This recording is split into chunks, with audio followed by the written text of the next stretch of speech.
The familiar world cracked wide open 30 years ago, when rifts began tearing through reality and monsters poured in from another dimension.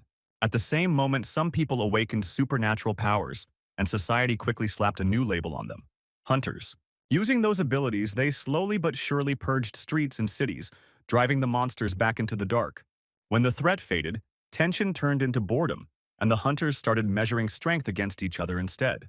That was how the Hunter League was born. Spectacle, sport, and a war for status rolled into one. The brightest star of that arena became a legendary player, a guy named Chang Hyun. Stadiums roared, broadcasts pulled in millions, and every fight with his name on it became a full-blown event. But over time, money, attention, and zero consequences went straight to his head. Training gave way to alcohol, discipline turned into arrogance, and rivals started looking like trash mobs. So he missed the playoffs and became as useless to the fans as a streamer after a Twitch ban. Crushed by hate and the sudden silence around him, Chang went to meet the guildmaster. He was greeted with the smug face of a spoiled Pekingese and a verdict delivered without ceremony. Chang had screwed up, ratings had tanked, and the money that once justified his existence had dried up. The words hit like a slap, and his entire career shattered in under a minute. Swallowing rage and bitterness, Chang drifted home on autopilot, barely aware of the road. Every step echoed with the thought that his chance was gone and never coming back. All he could see was a body already on the decline and a closed door behind which his peak remained. Lost in those thoughts, Chang stopped watching his surroundings and forgot about danger. At the same time, a drunk driver, sleepless after a night with his mistress, was nodding off behind the wheel. The truck barreled down the road, ignoring signs, lanes, and people alike. As the emptiness of his life flashed through Chang's mind, headlights exploded in his vision and the semi slammed into him. In a split second, he thought he would give up everything for a chance to start over. To fix his mistakes, not take the wrong turns, and lead his team all the way to the top. Then the world went dark, and hot blood spread across cold asphalt. What happened to him was something every school kid secretly dreamed of: a return to the past. When Chang opened his eyes, he realized he was back on the very first day of his hunter career. The system instantly scanned his body, and his powers remained, as if death itself had been nothing but a bug. Chang immediately formed a plan, but his mother was still fiercely against the path of a hunter. She kept repeating that he should forget his fantasies and focus on a normal education. Overhearing his parents talk about his future, Chang decided to prove them all wrong. Luckily for him, the system displayed stats and skills visible only to his eyes. On paper, he was a kid again, but inside he remained a veteran with past experience and strength. In the morning, Chang headed to the arena to test his body and reclaim his combat instincts. Reality hit hard. Training without senior permission was strictly forbidden. Chang froze in the middle of the hall, realizing the path forward was blocked by someone else's rules. That was when a guy with the looks of a Disney prince, still untouched by life, approached him. It was Do-jun, his future partner on the battlefield. In the previous life, Do-jun had been a pretty boy and a crowd favorite, cruising his way to the top. Now, standing in front of Chang was just a regular student, only beginning to understand his powers. What saved the situation was that Do-jun belonged to an elite club and could sneak him into training. Do-jun himself was the smallest and weakest there, constantly feeling like an outsider. During sparring, Chang mistakenly picked an opponent who was too strong and hesitated for a moment. Pulling together his will and past experience, he realized he wouldn't make it without proper weaponry. Chang lunged forward, attacking with precision and cold focus while reading his enemy's weak points. He circled like a hunter around prey, denying even a second of breathing room. Blow after blow shattered the defense until the opponent collapsed in defeat. A shocked Do-jun never expected that outcome and began suspecting hidden tricks in Chang. Trying to copy what he had seen, Do-jun jumped into a fight and crashed hard almost instantly. Chang left the hall with a heavy feeling, clearly sensing the limits of his current body. He understood that without ranking up, his strikes would never carry enough power. His physical stats barely cleared the level of an average human, and the body demanded brutal, grinding work. The real problem lay elsewhere. He had no right to enter the training hall on his own. The only key to real training was the annoying yet useful Do-jun. His train of thought was cut short by a sharp phone buzz. It was that very same prince, inviting him out for dinner. Meeting at a cafe, Chang quickly realized the new acquaintance needed him just as badly, as a mentor. Soon, 3 of Do-jun's teammates joined them, and one turned out to be a witness to the blonde's recent humiliation. They didn't hold back, and casual dinner instantly twisted into a tense standoff. Chang openly roasted their weak jokes, calling them idiots to their faces. Not knowing who he was dealing with, Jisoo tried to flex authority like a kid raised on Andrew Tate podcasts. That attitude didn't sit right with Chang, and with a sharp move he slapped the punk across the face. 1 second later, the cafe exploded into a brawl where the power balance was obvious. Chang slipped past blows with ease and fired back clean counters, never letting himself get cornered. The all-seeing eye fed him risks in advance, mapping out deadly trajectories before they formed. His opponents showed off their abilities one after another, desperate to prove who ran the room. Sneaky techniques and reckless maneuvers made the clash harsher and more cinematic by the second. Chang kept striking without pause or doubt until his opponent collapsed, completely drained. Sirens wailed outside, and the arrival of police spelled serious trouble. Without wasting a second, Chang pulled a clean trick, creating the illusion that he was the victim and smoothly flipping roles with his opponent. The police cuffed Jisoo, meaning Chang's acting job landed perfectly. The next day, an unexpected discovery awaited Chang in the training hall. He encountered a skill that had never existed in his previous life. The system made it clear certain achievements unlocked entirely new talents. All he had to do was properly call out the next strike, and the power boost would activate. After training, a satisfied Chang returned home, only to be met again by his mother's distrust. His father, on the other hand, took his side and was ready to gamble alongside his son. The thought of competition pulled especially hard, with a massive cash prize on the line. Chang was ready to squeeze every drop out of himself to earn that money. The show was massive. From thousands of candidates across the country, only the best of the best would be chosen. 3 judges sat in an office, discussing participants and waiting to spot a true diamond in the rough. Submitting his application, Chang realized that beyond money, a shot at entering the academy was also at stake. The first stage was a written test, which he treated with open contempt. Filling it out on autopilot, Chang stepped into the second stage, and that was where things got real. Magic dragged him into a combat arena space with no option to refuse. The task was simple: wipe out all clones within 3 minutes. Any weapon was allowed, and Chang didn't hesitate, manifesting pistols in his hands. The fight kicked off, and he methodically sent shot after shot into enemy weak points. The judges weren't thrilled, as if he'd shown up to a medieval tournament packing a Call of Duty loadout. They were used to swords and crossbows, while firearms were considered exotic. Only fighters with massive internal energy reserves could handle them, and those were rare. Chang's unconventional style hooked the judges and forced them to watch closely. Still, they chose to save final judgment until all trials were complete. The next day, Chang approached the stadium, the place where his journey had begun years ago. Returning there stirred a warm feeling, echoing the days when he had been truly happy. Inside, the stadium buzzed as the stands filled with spectators hungry for spectacle. In the crowd, Chang spotted familiar faces of future Hunter League finalists. In that moment, he knew clearly. Losing was not an option. A flash of light hair caught his eye. Jun had already saved him a seat. A bit lower, Chang noticed the battered Jisoo, whose mandatory 3 weeks in the hospital still weren't over. The guy had no choice. He had to impress the pro teams at any cost. By the selection rules, the Hunter League was split into 3 divisions, each with its own conditions and level of brutality. The first division faced trials inside the tower, while the second and third were sent straight into a virtual reality arena. Thick fog swallowed the stadium, like a cold, rainy London morning. Onto the arena stepped the host, Bruce Buffer style, his booming voice calling out the hunt for new stars. Everyone in the stands held their breath, waiting for the birth of the next legend. Suddenly, magic surged, and the virtual arena began assembling itself, stretching upward almost to the heavens. Before unleashing the main spectacle, the host flashed a charged grin and announced the judges. First came Ju Ra, a 3-time champion and the current leader of the Hunter League. Next was Lee Min-sok, the best athlete in the world and one of the tournament's judges. Third was Min Soo-hyuk, a calm yet outstanding figure among national team players. The hall buzzed in shock, like everyone had expected Taylor Swift and instead got a triple drop of top-tier judges. Chang knew perfectly well that he once stood on their level and could even trade blows with them. After the introductions, the host finally got to the point and announced the grand prize conditions. First place would take home 500 million won. And on top of that, the most powerful custom-made weapon forged in the legendary Moros workshop. Hearing the amount and the prize, Chang was briefly left speechless. To ordinary hunters, that weapon was practically a divine artifact, an unreachable dream that had to be earned.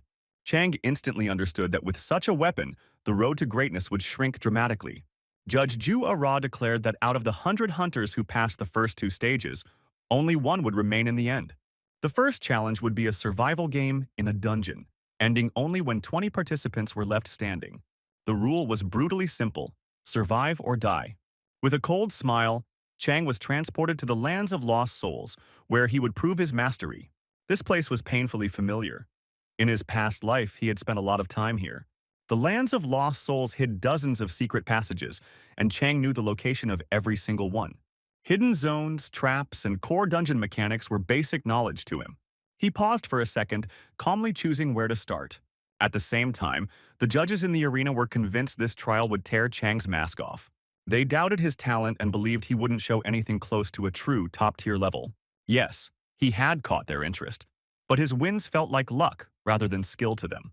Here they planned to test his adaptability, fundamentals, and most importantly, his survival instincts. The overall level of the participants was impressive, and the judges had prepared something especially ruthless. This trial was designed to mercilessly cut down the weak hunters. The judges were already feeling satisfied when they noticed one participant leaving the mission zone, and it was Chang. With his plan locked in, he headed straight toward the location of a hidden artifact. The artifacts were buried deep in bunkers, each guarded by its own monster. It was a shock to the judges that some rookie even knew where to look. Chang was certain that securing even one artifact would make victory only a matter of time. The judges' shock quickly turned into anger, like EA when players suddenly discover free loot. Suspecting foul play, they frantically searched for system errors but found nothing at all. The virtual reality was recreated from a real dungeon, and the hidden areas were supposed to be unknown to everyone. It was in this cache that ether was stored, an artifact so powerful it was banned by the Hunter League. Stopping Chang was impossible, since interference would shut down the entire match. As a small comfort, the ether was guarded by a powerful sentinel, one the judges believed was impossible to defeat. Chang knew every artifact had a different guardian, but he was confident he could beat any of them. Stepping into the hideout, he felt the damp smell and cool air settling against his skin. The realization that he had found the right place brought a brief sense of satisfaction. Something like a labyrinth stretched before him, and somewhere ahead, the ether's guardian was already waiting. Chang wanted to deal with the enemy as fast as possible and claim his secret weapon. This time, his opponent turned out to be a magical cube, sealing the ether within itself. Confident in his strength, Chang stepped forward without hesitation and entered the fight with his head held high. The cube didn't hesitate and struck first. A slicing laser passed within inches of Chang. Leaping aside, he felt a flash of relief. This was an enemy he had faced before. Regaining his calm, Chang replayed old techniques in his head, searching for a way to break the technology itself, not the armor. The cube had stood in the tower's ruins for centuries, and brute force alone could never bring it down. Gritting his teeth, Chang drew his sword and charged, aiming to crack the shell and destroy the guardian from the inside. He managed to chip off part of the casing, but that was only the beginning. Chang quickly realized real damage could only be dealt at the exact moment the cube launched an attack. The guardian abruptly shifted shape, transforming into gigantic hands. They slammed down at Chang, trying to flatten him in a single blow. Sweat ran down his back, and he clearly felt it. The next strike would decide everything. At that moment, the cube began cracking from within right before his eyes. Dodging the blow, Chang hurled a broken shard straight into the core, finishing the powerful guardian in one decisive move. The fight was far tougher than he expected, and he barely stayed on his feet. Catching his breath, Chang moved toward his well-earned reward, the ether. Like any valuable artifact, the ether was sealed inside a massive golden chest. Opening it, Chang felt relief wash over him as he saw it was exactly as he remembered. Without wasting time, he integrated the ether into his weapon, following a perfected routine. Immediately, the system displayed a new achievement: Guardian defeated. Chang was fired up. Now he could properly use firearms, making future battles far easier. In his previous life, his power had been enough to wield guns without limits. Now his body was weaker, and mana barely covered each bullet. That was when a plan fully formed in Chang's mind. With ether, his ceiling rose to a whole new tier. He fired a test shot and winced at the recoil, realizing he still had a lot to learn. Meanwhile, the judges watched in total shock, buried under unanswered questions. There were no answers, like Netflix canceling a hit and pretending it was always the plan. After reviewing what they'd seen, The judges concluded Chang couldn't possibly have known about the cube or the ether. That kind of knowledge belonged only to legends, leaving them to wonder if he possessed foresight itself. They were stunned that such a young mind could devise a plan to destroy the Guardian with its own fragment. Two judges acknowledged clear strengths, agreeing that Chang carried serious hidden potential. Only Judge Zhou remained skeptical, doubting him from the very start. Escaping the damp cave, Chang moved on to resume the main objective. Checking the rankings, he frowned. His rivals were clearly ahead. A quick scan showed that out of 100 participants, 60 were already dead. He could have rushed the finale by wiping out the rest, but that would draw far too much attention. Suddenly, hidden in the bushes like a mouse, he spotted Jisoo. Chang watched as Jisoo hunted with cold precision, like a lion stalking a zebra. The attack landed clean, and the victim collapsed, completely drained. Chang knew Jisoo possessed rare abilities, ones his vision could clearly identify. Skills like that would be incredibly useful on the road to the top. So Chang chose to bury the hatchet and proposed an alliance. Jisoo met the offer with pure hatred and, boiling with rage, turned to leave. Before doing so, he displayed his power, knocking Chang back with a single move. Chang straightened up, wiping irritation from his face. He had no intention of letting abilities like that slip away. A peaceful deal was impossible, and Chang decided to play it hard. Exhausted, Jisoo collapsed, begging for mercy yet still refusing to cooperate. Chang calmly drew his pistol, and the option to refuse vanished. While they worked out the terms, the sounds of fierce battles echoed nearby.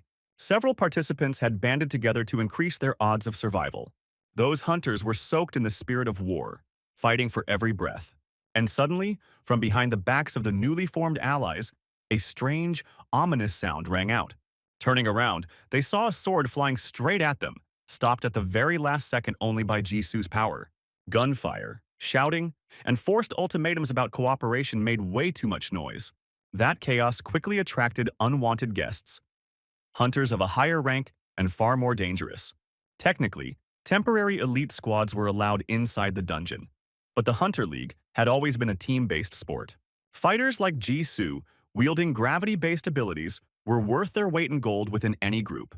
Jisoo warped gravity and shattered enemy formations while Chang calmly mowed them down with his pistol. The judges exchanged glances more and more often, noticing how Chang reacted to attacks before enemy abilities even manifested. Meanwhile, inside the arena, a group of hunters was already closing in, clearly aiming to walk out as winners. Focusing on the live feed, the judges realized something truly exciting was starting right now. 4 players were moving in on 2 guys who had only just decided to fight together minutes earlier. In one of the attackers, Chang recognized a familiar face from his past life. It was Han Yul. He possessed overwhelming power and wielded telekinesis with confidence. Running combat scenarios through his head, Chang cycled through tactics, weapons, and possible mistakes. He quickly realized the most effective approach was to apply pressure through numbers. Exactly what their enemies planned to do. Fortunately for Chang, he had a gravity-controlling ally at his side, while he himself could shoot with perfect accuracy. Chang slowed for a brief moment, scanning the battlefield, jaw clenched. There were too many enemies. Compressing his will into a single point and syncing with Jisoo, Chang was the first to charge in. Disarming one enemy, he allowed himself a flicker of satisfaction, but the opponent remained eerily calm. Han Gyul, stripped of his sword, didn't retreat and kept defending as if this was exactly what he'd expected. Chang darted around him, firing his pistols almost non-stop, moving like a man possessed. The opponent had monstrous physical strength, and regular bullets felt like children's toys to him. Using telekinesis, he controlled multiple swords at once, yet even that might not be enough against sustained fire. Everyone in that clash had their own strategy. Some waited, some went all in, and all of them still had lessons to learn. Bullets screamed through the air at insane speed, and swords knocked them aside just as fast. At one point, Jisoo bolted like a Fortnite player at the first shot, leaving Chang alone against 4. One attacker stepped too close, and a bullet caught him instantly. Chang was already turning before the strike, firing at the spots where enemies were about to break from cover.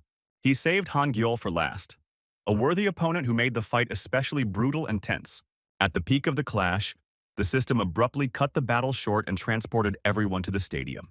It turned out the stage had ended, and exactly 20 hunters were still alive. The judges delivered a grand speech, declaring their pride in the awakened and promising even more spectacular trials ahead. League executives made their stance clear. They wanted first-generation hunters ready to defend humanity in the most dangerous dungeons. Each survivor was given a week to sharpen their skills and grow stronger. The system strongly recommended using the training hall at least once during that time. The next trial remained a mystery, but one thing was obvious. It would be far tougher than the last. The final ranking showed Chang in 5th place, and it seriously pissed him off. His self-criticism was interrupted by a cheerful blonde rushing toward him through the crowd. Turns out he had survived too, and now they were advancing to the next stage together. Onlookers talked about only one thing. Chang had used pistols, something rare even at this level. The prince was especially curious about where he'd gotten the weapons and why they obeyed him. Brushing it off with humor, Chang turned around and was blinded by paparazzi flashes. His pistol stunt instantly made him the hottest topic in the arena. He was asked to prepare for an interview, and his palms grew slightly sweaty. He wasn't sure how best to answer. The journalist's questions were predictably basic. Why he chose to become a hunter. Without a shred of doubt, Chang answered that there simply was no better candidate. Smirking reporters reminded him he had placed only 5th and asked about his future plans. Playing it off, Chang claimed the best part was still ahead. One question, however, finally threw him off balance. Did he see any worthy rival among the participants? Chang showed not a hint of hesitation and answered straight. There was no one here better than him. The name Han Gyol surfaced in his memory, and Chang clenched his fingers for a split second before restoring his usual confidence. Once free from the journalists, he headed to the cafeteria with Do Jun, finally catching a breather. Over lunch, they traded impressions of the battle, each finding plenty to say about both enemies and themselves. The blonde kept getting compared to Jisoo, and it clearly got under his skin, since Jisoo stuck in his mind as nothing but a shady type. Chang was far more restrained and cold, answering his friend's excited questions briefly and without emotion. He made it perfectly clear. The tournament winner would be him, and among the current participants, he saw no real rivals. Do Jun, on the other hand, was hyped about Han Gyul and Yu Haiju, seeing them as the true threats. In his eyes, they looked almost godlike. Beings on another level, unreachable and terrifyingly strong. Chang took those words as a personal insult and sharply cut his teammate off. He stated bluntly that Jun would achieve nothing if he kept placing others above himself in advance. On the way to the training hall, thoughts swarmed Chang's mind, making it hard to focus. Replaying fight after fight, he noticed one thing. Many competitors started with similar conditions. The real difference came later, when some stopped pushing forward while others kept pressing on. The truly strong didn't watch their rivals. They locked their eyes on the summit and never looked away. The flow of thoughts was broken by a young guy who ran up to him with pure fanboy energy. He introduced himself as Jin Han and excitedly started talking about Chang's clash with Han Gyul in the first stage. The guy said he had trained with Han Gyul back at the academy and that no one in their group had ever beaten him. He kept rambling non-stop, clearly hoping to hear Chang's take on that fight. With little interest, Chang introduced himself back, still not understanding why this conversation even mattered. It soon became clear that Han Gyul had been furious after the game ended. His teammates had practically dragged him away like security pulling Kanye off stage before he said something wild. Chang lingered longer than usual, trying to piece together everything he'd heard. Pulling himself together, he scanned the new acquaintances and immediately realized both were strong. Their stats were roughly twice his own. That realization hit Chang hard. He understood that his previous win had relied heavily on the ether. No one knew what awaited him in the next round, which meant preparation had to get even more serious. The next day, Chang caught Do Jun watching the TV show Hunters: The New Generation. The episode covered all tournament participants, including Chang himself. The judges reviewed the profiles one by one, and the first to appear on screen was Han Gyul's application. The guy looked like a Doberman and had dreamed of becoming a hunter since childhood. Yet something was always missing, and he failed the academy entrance exams twice. He answered questions with over-the-top motivation, like the hero of a cheap novel. Han Gyul never quit, mastered telekinesis, and genuinely believed hard work always paid off. Watching the screen, the guys were surprised at how fast the show had gone live. Fan comments about Han Gyul were split. Some admired him, others called him fake. Next on screen was Chang himself, the complete opposite of Han Gyul. Arrogant and self-assured, he answered questions sharply and without hesitation. He openly claimed that he was the hero and the future main star of the tournament. Dressed in a stylish coat with his chin held high, he said he had never faced real hardship. Chang confidently declared he would go all the way, no matter the cost. Two participants who looked similar on the surface, yet two completely different people. Chang and Han Gyol, one sharp and self-obsessed, the other seemingly there for personal growth. For a brief moment, Chang wondered if he was doing everything right. He brushed the doubt aside immediately. Worthy opponents still didn't exist in his eyes. Deciding he'd wasted enough time on the show, he turned off the broadcast knowing he could catch the replay later. Chang called the blonde over for training, deciding it was time to stop slacking. On the way, they talked about how a long and brutal road still lay ahead. Watching his teammate train, Dojun remembered a question that had been bothering him for a long time. Why Chang constantly trained only his legs and barely paid attention to the rest of his body, when fighting demanded total commitment. Thinking out loud, Chang began explaining the crucial role legs played in combat and survival. Chang pointed at the distance between them and calmly explained that a long-range fighter lives off speed. The moment you slow down, you've already lost. In the survival game, Han Gyol and other elite fighters had absurd levels of mobility. That mobility was exactly what let them dominate everyone else and stay consistently at the top. Unexpectedly, a man stepped into their conversation, looking like a master shifu straight out of old-school movies. At first glance, it was obvious he was someone important. Only a serious figure would have unrestricted access to the training hall. He questioned why anyone would even train legs when most people preferred pumping biceps and posing like a gigachad in front of a mirror. The man was clearly baiting a reaction, and for a moment Chang hesitated and fell silent. Then he calmly replied that strong legs were the foundation of survival in battles against elite hunters.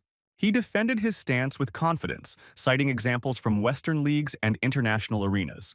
It was his legs that let him close distance instantly, slip out of attacks, and deliver sustained, crushing pressure. The gray-bearded man smirked and held his gaze on Chang a second longer than necessary. He didn't take Chang seriously, calling him bold and foolish at the same time. According to him, that kind of confidence was exactly what led players to defeat most often. Turning away, the stranger tossed out one last piece of advice. Listen to your elders and stay humble. Left alone, the two teammates exchanged awkward glances, unsure why the man had even stepped in. Chang, however, understood that if someone was watching him now, it was the perfect chance to prove what he was worth. Later, it became clear that the man resembling Master Shifu was the chairman of the Hunter League, Lee Gyun-taek. He believed support techniques and raw offensive power were the core skills for long-range fighters. Lost in thought, the head of the association couldn't help recalling conversations from the distant past.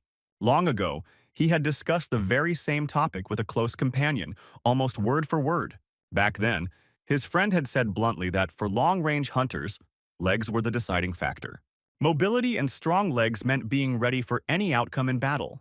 Chang's words lingered in Lee Gyun-taek's mind, and he spent hours replaying them again and again. He tried to figure out who this kid really was, a self-absorbed rookie, or a fighter already thinking on an international scale. Meanwhile, Chang kept training relentlessly, and his growth was faster than in his previous life. Analyzing his body and stats, he noticed that his skills were genuinely improving. All it took was completing the new conditions and tasks thrown at him by the system. The blonde nearby watched Chang with almost religious admiration. Eventually, he worked up the courage to ask his new friend to train together for a bit. Chang didn't mind. It worked in his favor too. Deciding to mix business with pleasure, he suggested settling it with a duel. In the empty training hall, the two friends armed themselves with swords, sensing something interesting coming. The blonde was skilled with a blade and knew that against Chang's pistols, he wouldn't stand a chance. With light tension in the air, they charged at each other, steel crashing into steel. The clash rang through the hall, and the fight quickly turned intense. At one point, the blonde was thrown backward by a strange, inexplicable force. He couldn't understand why fighting with an ordinary sword had suddenly become so difficult. Looking up and catching Chang's sly grin, he realized something was clearly off. Chang had activated one of his abilities, magical weapon transformation. The battle turned flashy and intense, but with every passing second, the gap in power became harder to ignore. The prince couldn't figure out why he felt so weak, or why his usual techniques suddenly stopped working. The next instant, a surge of energy split the air, and a massive sword formed in his opponent's hands. Dujun instinctively tensed up, unable to retreat or raise his blade in time, his entire life flashing before his eyes. The blades collided, and after a crushing impact, the blonde crashed to the floor, completely drained. Chang, satisfied with his skills, couldn't hold back a light, almost cheerful smirk. Sitting on the floor and clinging to what little dignity he had left, the blonde noticed that smile. Doubt crept into his mind. Had they been holding back on him all along, like he was playing on easy mode while everyone else suffered on hardcore? The moment he looked up, his suspicions were confirmed, and the last scraps of confidence shattered. Catching a trace of sadness in his friend's eyes, Chang remembered why he'd started this training in the first place. Slipping into the role of a coach, he began explaining the finer points of choosing the right weapon for combat. Drawing on years of experience, Chang stated that for close combat, a light and fast blade was far more effective. Doubt lingered in the blonde's eyes. Could he really adapt his skills to something as light as a rapier? The training session came to an end, and the friends left the hall, discussing the fight and planning the next one. Suddenly, they noticed a guy with a shaved temple who had been watching them the whole time. One look at his expression made it obvious. His mood was openly hostile. It was Kim Jin-sung, who had taken 5th place in the second trial alongside Chang. The angry grin and tense stance gave away irritation mixed with poorly hidden envy. Chang, never one to miss a chance for conflict, deliberately provoked the newcomer. He took the bait easily and agreed to fight without a second thought. As always, the self-satisfied Chang was confident in his superiority and expected no real trouble. The guys returned to the hall, each fully convinced of his own skill. Kim Jin-sung turned out to be anything but simple, and in sheer arrogance he could rival Chang himself. Realizing he was facing the best of the rookies, Chang hesitated for the first time, but had no intention of backing down. Like lions fighting for dominance of the pride, they charged at each other. Sharp dodges and lightning-fast blade strikes flashed before the eyes. Both moved at insane speed, calculating their next move on the fly. In a single moment, Chang was nearly disarmed. The opponent was terrifyingly strong, and only the ether allowed him to deflect a lethal blow. Kim Jin-sung's trump card turned out to be his mastery of telekinesis. But Chang had anticipated that trick and managed to outplay him completely. Chang hurled a knife at his opponent, and in the split second his guard slipped, 3 more followed right behind it. The knives flew straight and true, one after another. But the telekinetic opponent calmly knocked them out of the air. Chang never slowed down, and only at the very last moment did it become clear that one blade was moving on a different trajectory. Certain of his victory, Chang allowed himself a brief spark of pride, unaware that the fight was being closely observed. Among the piercing stares were Judge Min-sok and an important figure standing beside him. They carefully analyzed Chang's movements, growing more convinced that he possessed hidden abilities. It was obvious that pulling off something like this was impossible without precise understanding of an opponent's power. Comparing this fight with previous trials, the observers suspected Chang might have the rare gift known as the Eye of Analysis. One of them, a sharp-looking man in glasses, firmly decided to claim Chang for his team at any cost. Sometime later, Chang and the blonde headed back to training, and this time the blonde was fired up to the max. Brimming with confidence, Chang teased his friend, dragging him into yet another showdown. He pushed him to fight, insisting he'd gotten stronger and that the clash would be genuinely exciting. His friend's confidence intrigued Chang, but he treated it with the same seriousness a UFC champion would give a harmless school sparring match. A few days later, all participants of the survival stage were gathered by the judges in a massive hall. Sitting at the tables, no one understood what was about to happen or why they had been summoned. The judges stepped onto the stage to review how the players had spent their week-long break before the next trial. They saw talent and potential in every one of them, yet understood that all still had room to grow. That was why the decision was made to assemble a team of mysterious mentors. 3 grim figures appeared on stage, giving off the vibe of a full-on Avenger squad. The first to speak was Lee Sung-jin, who looked suspiciously like Tony Stark. He announced his hatred for overconfident idiots and looked at Chang the way a coach looks at a TikTok fight guru. Based on past results, the judges began calling players one by one for team assignment. Chang was the first to step forward, ready to learn what path awaited him. Unexpectedly, he was assigned to the close combat team, a twist he clearly hadn't prepared for since he considered himself a long-range fighter. Several other strong and promising competitors were placed in the same group. Among them was Yoon Han-gyul, whom Chang had already fought in the dungeon. There was also the stunning Yu Hye-ju. Her abilities were still a mystery, but the blonde watched her with open admiration. The harsh mentor immediately ordered them to forget everything they had learned before. He declared that right now each of them was weaker than even 3rd Division hunters.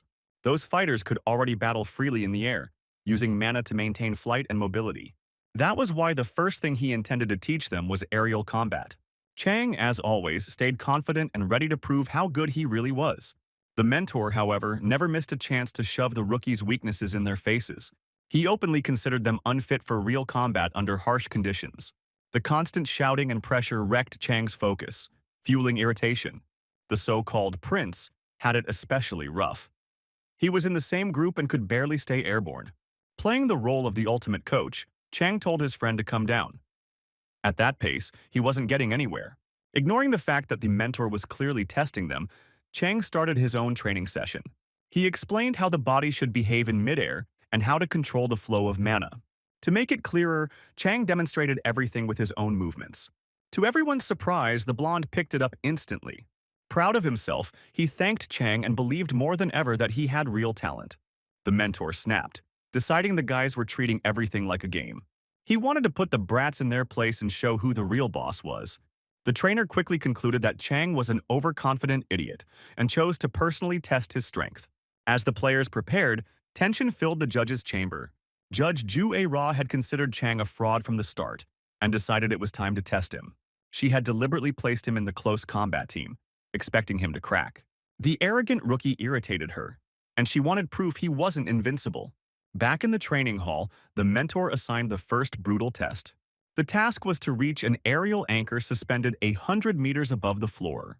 With a sly grin, the mentor waited for these cocky rookies to fail. Under his command, the trainees launched into the air, struggling toward the anchor. Han Gyul was the first to catch the mentor's attention, using his abilities to get closer than the rest. The mentor was pleased, already seeing the joy of training such a fighter. Then his gaze snapped to Chang, who was weaving a support rope out of thin air with his abilities.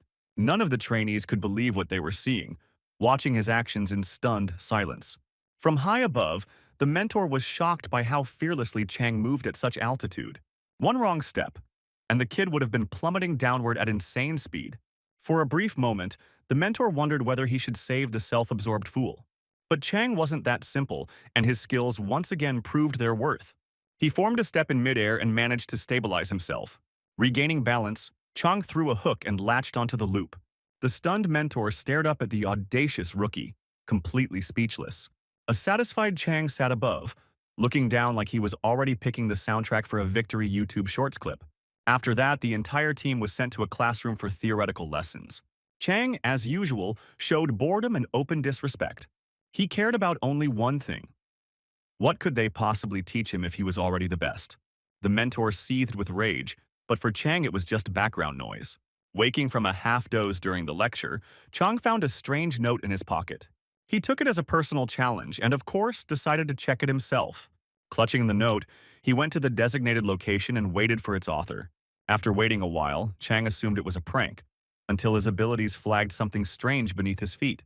That something turned out to be a hidden underground entrance, and he carefully peeked inside. Curiosity won, and Chang began descending into the darkness. Deeper in the secret area, he noticed a figure standing in the shadows.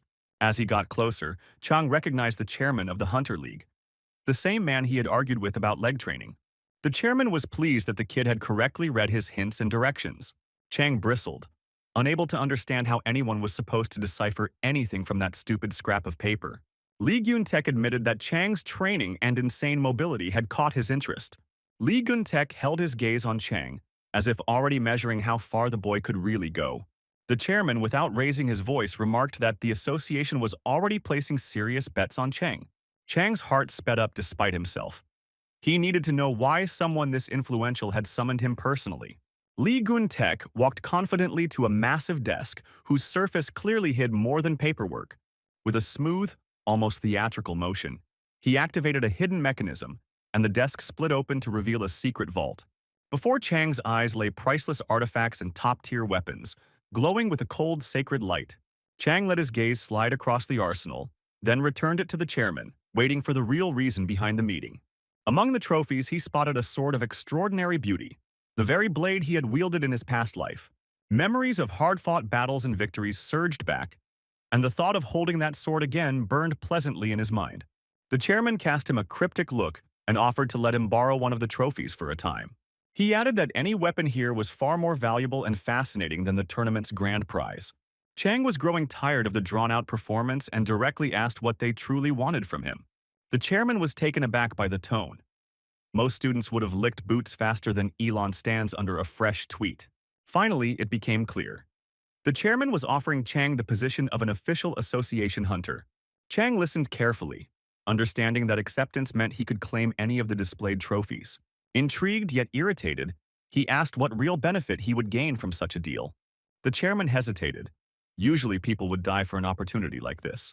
But standing before him was no ordinary student, just a youth clearly overestimating his own strength. Promises of reaching the summit sounded convincing, yet they failed to move Chang. He cared only about his own power and the path he carved himself. As he left, he said goodbye with such boldness it was like calling the gym coach bro and walking out without a shred of respect. The head of the association remained standing there, stunned by both the audacity and the talent of the boy. Exiting the underground hall, Chang headed to his next lesson. Being late wasn't ideal. At the entrance, a panicked blonde greeted him, already imagining the worst. Chang calmly took his seat, knowing no one would expel them over minor tardiness. Casually, he mentioned that some old man had made him an interesting offer. But he refused, since he intended to become champion even without the offered weapon. Deep down, he was building a far more cunning plan, to become so valuable that future offers would be on an entirely different level.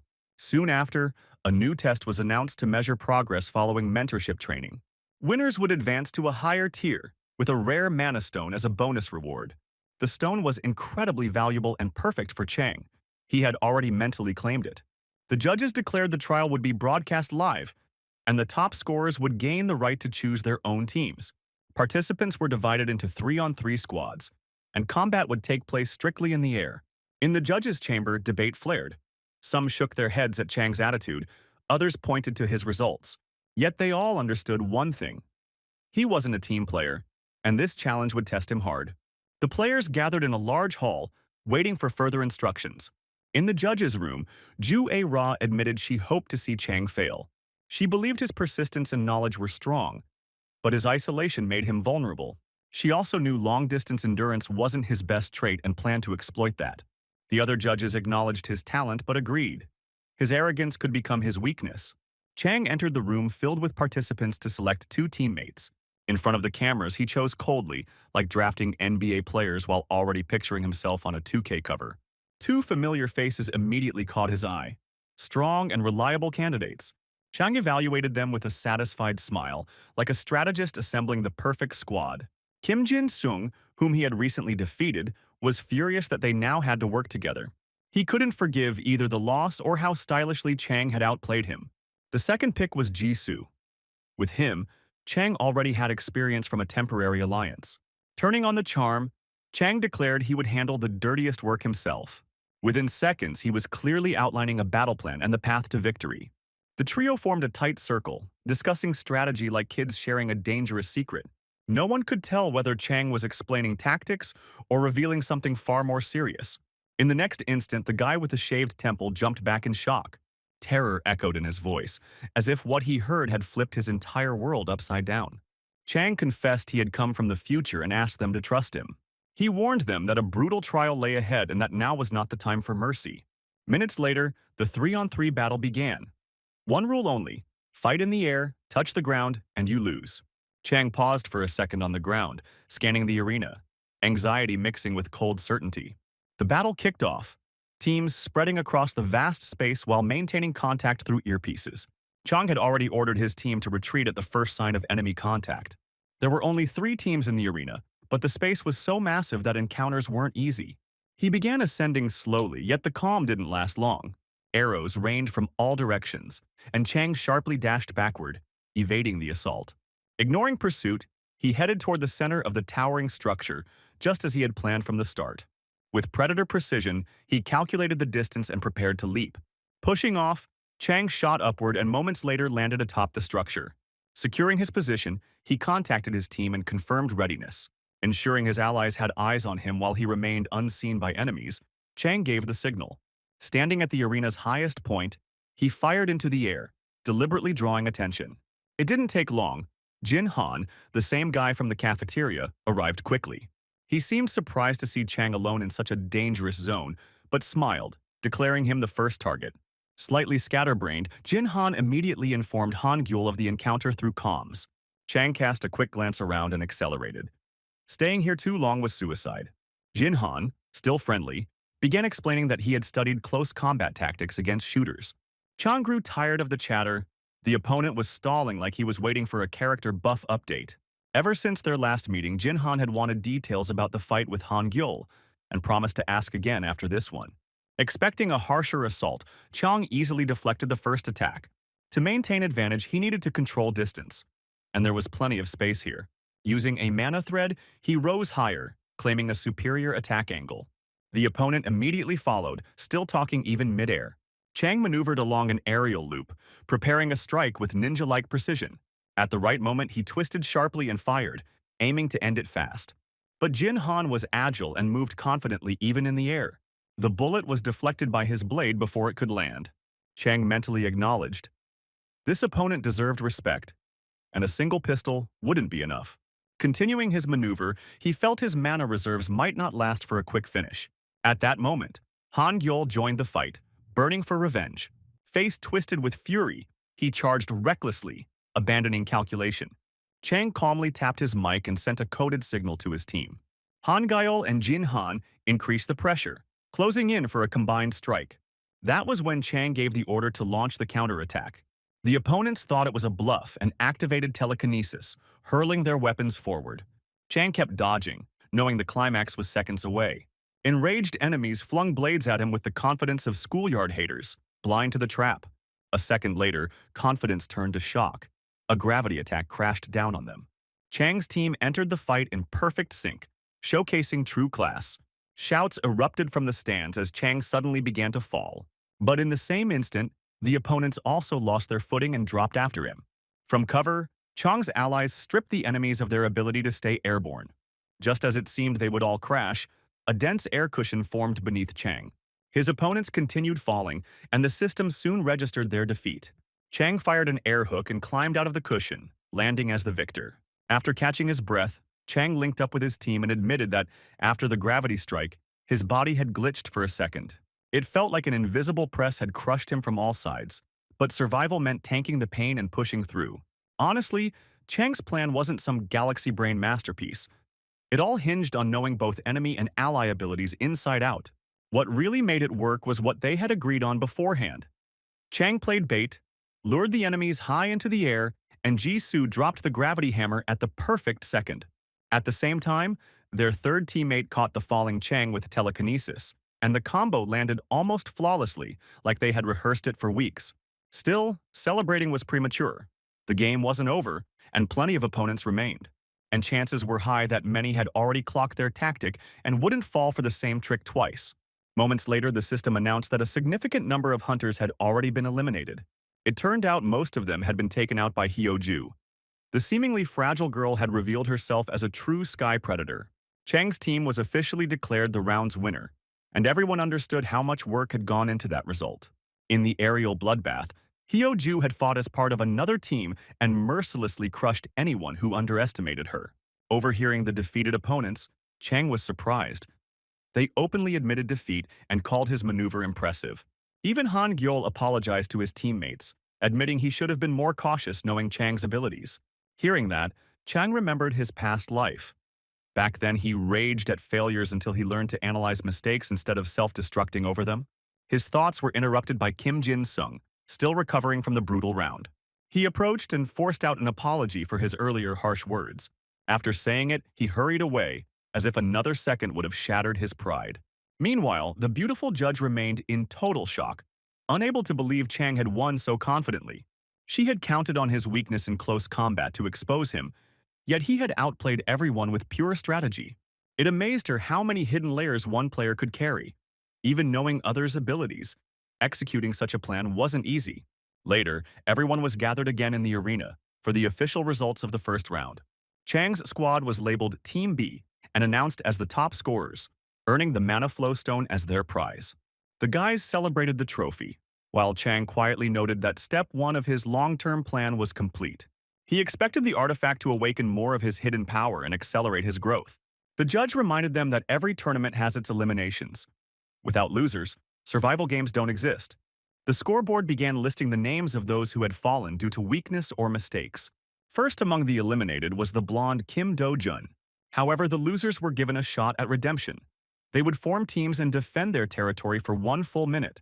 Since the participant count was uneven, each defeated player could invite one winner to join their side. The judge clarified they had only 1 day to choose and prepare. After the ceremony, everyone moved to the main hall where some were already forming alliances. Others stood around lost, unsure who to approach for support. Then the blonde, like a golden retriever spotting its owner, rushed toward Chang with a desperate look. He was praying his friend wouldn't turn him down or leave him alone before the next trial. Chang coldly stated he had no intention of joining this circus. But the prince didn't give up. He practically clung to Chang, shaking him and begging for help. In the end, the puppy eyes worked, and Chang reluctantly agreed, hinting he was doing it mostly out of boredom. Besides, he had his own agenda, to field test the Mana Stone. He set one condition: absolute obedience and zero improvisation. The prince nearly bounced with joy, convinced he now had a real chance. Left alone, Chang studied the Mana Stone carefully, like a villain mastermind calculating every move. Remembering his past experience with such an artifact, he swallowed it without hesitation. His skills surged instantly, his rank climbed, and his abilities took a noticeable leap forward. He felt a warm wave of power spread through his body, reaching every single cell. The system registered enhancement even in rare skills, including the ability earned from defeating the Ether Guardian. Now Chang felt stronger than ever, ready to face whatever trials awaited. After mapping out a plan for the brutal day ahead, he finally allowed himself to relax and fall asleep. That night, a disturbing dream from his past life took hold. So vivid it made him want to wake up immediately. In the dream, he saw the beginning of his journey and how the director had accepted him into the Hunter League.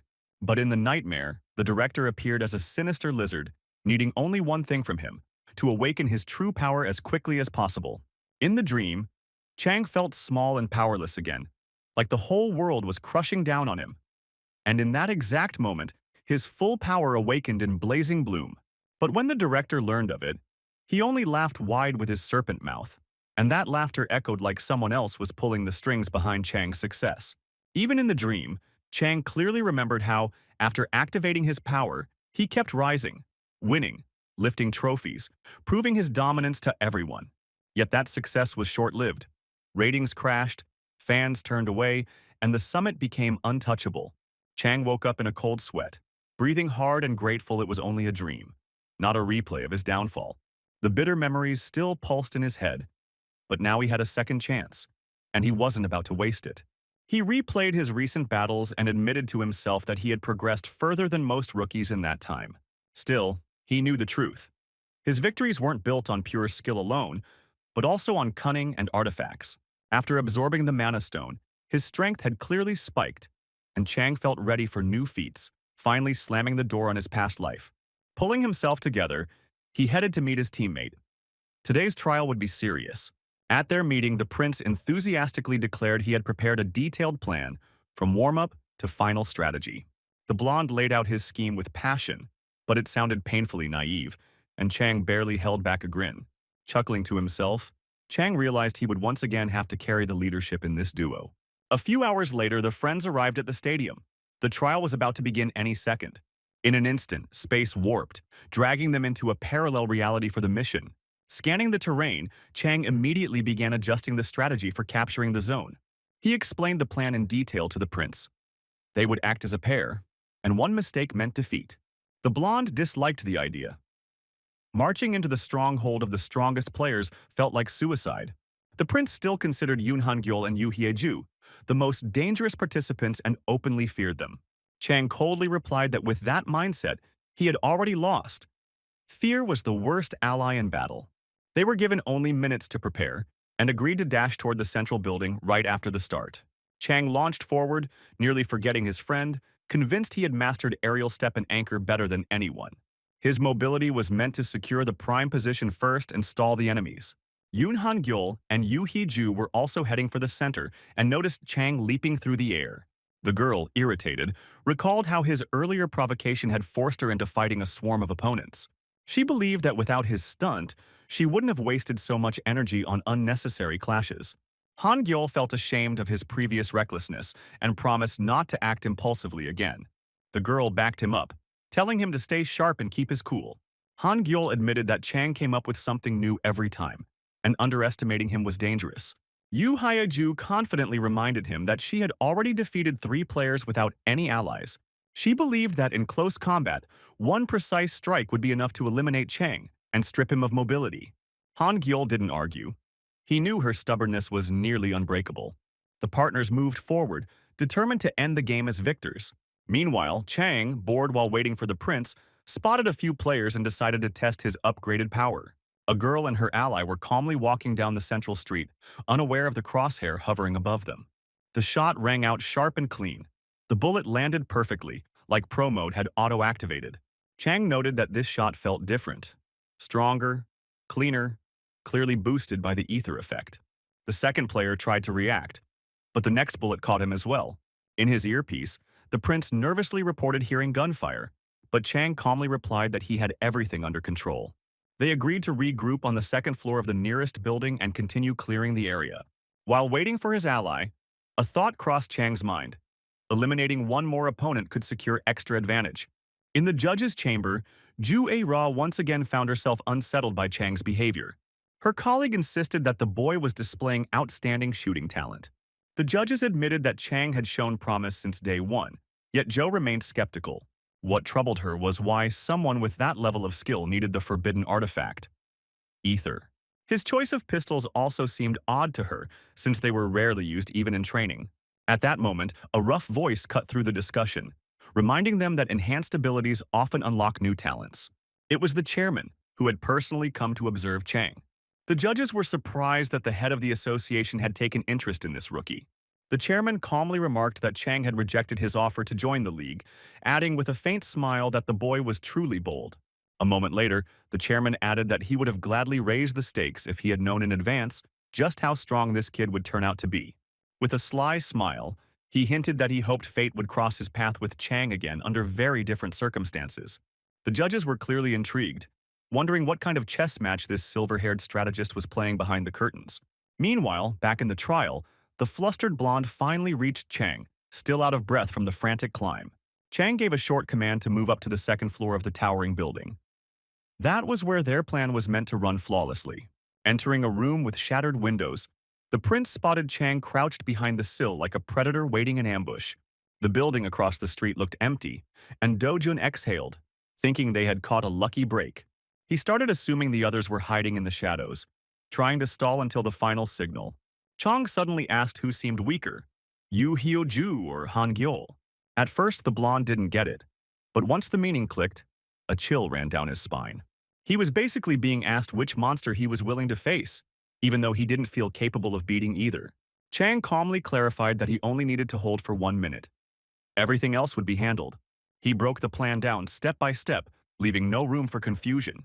The blonde's job was to stall one enemy for exactly 60 seconds while Chang secured the capture point. The prince was visibly nervous, unable to imagine enduring pressure from the strongest players.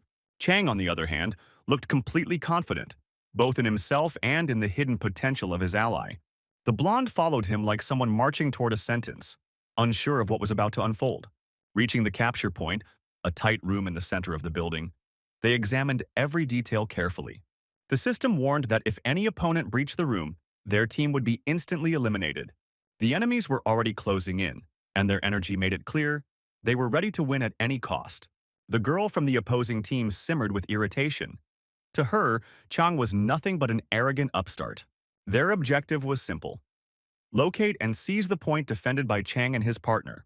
But first, they had to pinpoint its exact location. Pausing, they decided to carefully analyze what Chang might attempt at the point. Han Gyul reminded her that in the previous fight, Chang had relied on a powerful artifact. Without it, he would have lost.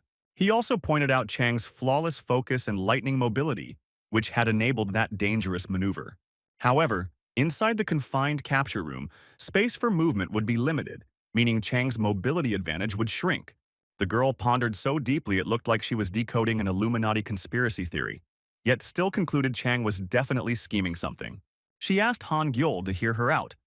In her view, Chang always played ahead of the curve. Most likely, he expected other teams to attempt the capture first, then plan to interfere at the perfect moment. In a closed space, his aerial mobility wouldn't dominate like before, so he would rely on cunning. Shocked, Han Gyol wasn't sure what move to make. Time for hesitation was running out fast. The girl chose not to charge in recklessly, but instead aimed to disrupt Chang's strategy. As they approached, the system showed that 3 players had already entered the zone, and none had come back out. That meant Chang hadn't fled into the shadows, but had coldly eliminated anyone bold enough to push in. In the chaos, the opponents had almost forgotten that holding the point required only 60 seconds. Anger slowly overtook the girl. She couldn't grasp how Chang kept calculating everything. Meanwhile, Chang and his partner executed their prearranged scheme with precision. The moment someone appeared in the doorway, Chang snapped a headshot without giving them a step forward. If things got messy, the blonde jumped in to finish the job and secure the position. The prince grew increasingly tense, realizing the most dangerous enemies hadn't even shown up yet. Suddenly, the door burst open with a crack, and one bold attacker stormed in with a shout. Chang fired without hesitation, and the intruder collapsed. But right behind him, another enemy lunged from the shadows with a spear. Chang kept firing steadily, yet the opponent skillfully dodged, weaving behind columns. For a second, silence fell, and the spiky-haired guy reappeared in the doorway. Chang knew it was time to let the blonde prove himself in close combat. But out of nowhere, a girl with knives sprang from behind. 2 attackers moving in perfect sync. Maxing out his focus, Chang moved like John Wick and dropped both with a single decisive burst. 2 more enemies were down, and Chang felt the plan unfolding exactly the way he had envisioned. 32 seconds remained. Just over half a minute, but in survival games like this, that was practically an eternity. The blonde felt relief creeping in, sensing victory was close, but in Chang's eyes burned a different objective. Not just to hold out, but to wipe the field clean. As if fate had been listening, their main enemies stormed into the room the very next second, the ones they had been waiting for from the start. Throwing doubt aside and locking in, the guys took defensive positions, knowing the decisive seconds had begun. Chang drew both pistols and fired with icy precision, like he had already calculated every possible trajectory. Yet Yu Hyeju and Han Gyol skillfully deflected the attacks, moving in near-perfect sync. Suddenly, the floor cracked beneath their feet. The building began collapsing like a house of cards caught in a storm. The girl shot a glance at the timer. It was still ticking, which meant the match wasn't over. For a split second, everyone hesitated. Hold the point inside a collapsing building or shift position? Bullets tore through the smoke one after another, and each shot found its mark, the number of eliminated players rising fast. Through the thick dust, the girl couldn't tell where the shots were coming from or where Chang was positioned. Chang knew full well that a direct, open fight against all of them would be rough, so he chose to fight smarter.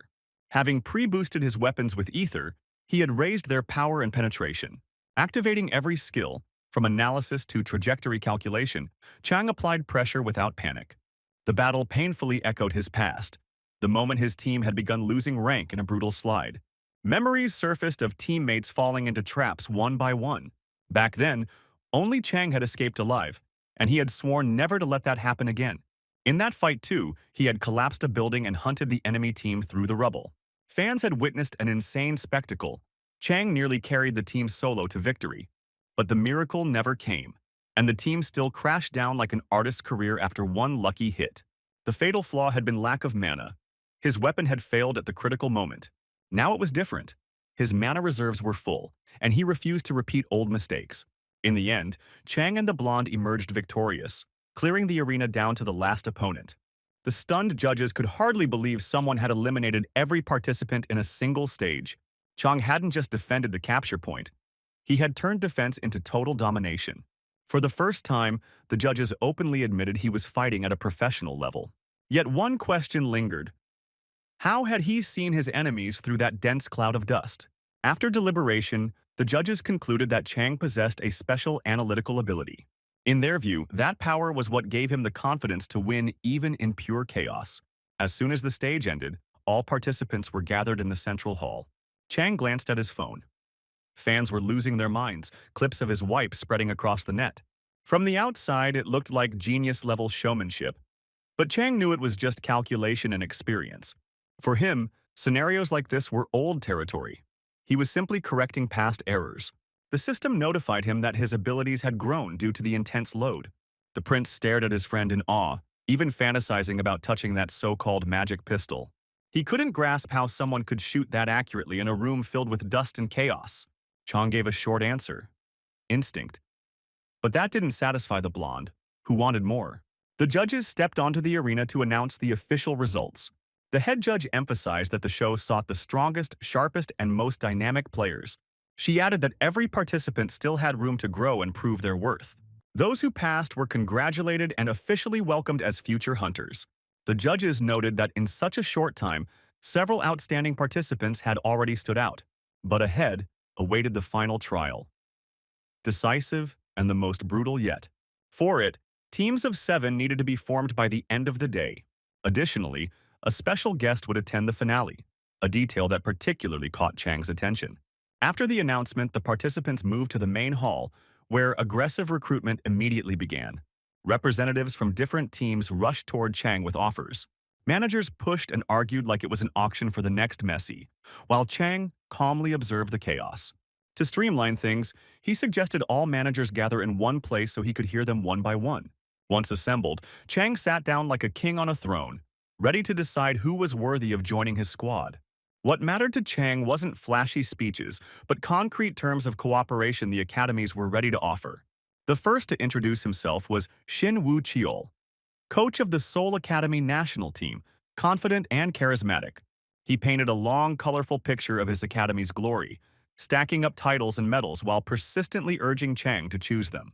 The flood of flattery and vague praise bored Chang fast, and he dryly asked for the real deal, unique advantages, not empty hype. Caught off guard for a second, the man in the white shirt offered a substantial financial bonus for signing. Another coach immediately jumped in, raising the stakes and adding a steady monthly salary. When the figure of 300 million for signing was mentioned, Chang's interest flickered. That was serious money. But deep down, he knew comfort and control over the roster meant far more to him than cash. He could even walk away entirely. The fact that everyone wanted him gave him rare leverage. The room turned into a full-on auction, grown men cutting each other off with bigger and bigger offers. Fed up with the noise, Chang suddenly declared that he would personally form the lineup of his future team, fully aware that this demand would scare many off. The coaches froze in silence, as if someone had hit pause, waiting to see who dared respond. By the end, some promised to consult their directors and return with revised proposals. Chang reflected. For other rookies, such attention would be an honor. But for him, it was just a tool. Lifting his eyes, he noticed a man who had quietly sat aside the entire time, refusing to join the bidding war. The man handed over a simple business card. He was a coach from a mid-tier team. Chang studied the card, puzzled at how such a modest academy could interest him. The bespectacled coach admitted they couldn't offer massive money, but were willing to grant Chang full freedom in building the roster. That struck deep. Control over the squad meant more to Chang than any one-time bonus. The coach added that several players' contracts were expiring soon, and they needed a leader capable of pushing them forward. Chang bluntly pointed out that his lineup might consist mostly of rookies, a risk not every academy would accept. The nervous coach trembled like a puppy, assuring him the director was personally invested and ready to compromise. He asked Chang to seriously consider the offer and contact them after the finals. Alone at the long negotiation table, Chang realized he stood before the most crucial choice of his new life. He had to decide what mattered more, money and status or freedom. Top academies guaranteed high income, while a third-tier team offered the chance to build everything by his own rules. Stepping out of the hall, he immediately ran into the anxious blonde, who bombarded him with questions. The prince declared right away that he wasn't interested in other offers. He would stay at Seoul Academy. But he was dying to know what decision Chang would make. Calmly, Chang mentioned that some academies had promised multi-million bonuses and lucrative terms. Yet when directly asked, he gave no clear answer about which side he favored. He only said that the ability to choose his own players was what truly mattered. The blonde smirked and reminded him they were still too young for their opinions to carry real weight. Those words made Chang think he needed to grow so strong that he dictated the terms. Then any academy would accept his demands without hesitation. Irritated, he added that he didn't need fancy workshops. His skills were already top tier. He couldn't understand how anyone could obsess over swords and pistols when the world of weapons was so much broader. Still, they headed to the armory, where a welcoming girl awaited them, looking almost angelic. For a moment, the guys were caught off guard by her calm confidence and beauty. She began demonstrating various weapons at an unhurried pace, explaining each one's features. The selection was so vast it was overwhelming, especially for the prince. He bounced between displays like a golden retriever in a room full of new toys. The girl gently offered to help them choose and explain practical applications. Chang felt slightly embarrassed by his friend's behavior. A warrior should keep composure. Following her, they listened to explanations about different inventions and their intended use. She emphasized that equipment must match both fighting style and mission objective. Her breakdown of functions, stats, and nuances felt like a mini lecture delivered with grace. When she mentioned the latest mana-enhanced gear, Chang interrupted, noting they needed something accessible and ready to deploy. There was no time to commission exclusive equipment. The finals were right around the corner. The girl then presented an intriguing item, a defensive stone that activated automatically under attack and could save its owner's life. The blonde stared at the defensive stone like someone had just shown him magic that wasn't in the textbooks, genuinely baffled how he had never noticed devices like this on other players before. The girl calmly explained that the stone wasn't for rookies. Once it breaks, recovery takes serious time, and in real combat, that delay can cost a life. Chang lightly scolded his teammate, pointing out that he barely understood mana devices and kept limiting himself to basic techniques. The blonde flared up, defending himself, claiming he relied on tactics and skill, not on flashy gadgets that could betray him at the worst moment. Tired of the argument, Chang got serious. A real fighter uses everything that boosts his win rate, even if it demands extra training. To prove his point, he launched a mini quiz, asking what type of fighter an explosive mana device would best suit. The blonde actually thought it through, cycling options in his head, trying not to look clueless. He suggested ranged fighters could attach it to a bow, amplifying shots and adding an explosive impact effect. Chang immediately shut that down. Extra weight meant reduced mobility, and in high-speed combat, that was a death sentence. But a second later, even he paused. Tweak the form factor, and the device could adapt to multiple styles, even unconventional combos. While the blonde browsed display cases, Chang mentally simulated builds where explosions controlled spacing and tempo. Out of nowhere, he stepped in and feinted an attack, testing reaction time and imagining how the device could force a shift into close quarters. Satisfied, Chang added that tools like that drained massive mana. Not everyone could handle the load. The prince needed simple, reliable gear that enhanced his style, not something that would burn him out from the inside. Chang personally opted for an upgraded aerial dash, but the blonde kept begging for help choosing something worthwhile.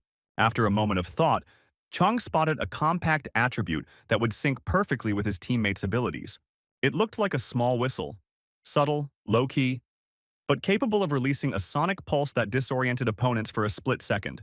The prince frowned at first, skeptical, but once he understood that a single split second could decide a fight, his doubts faded.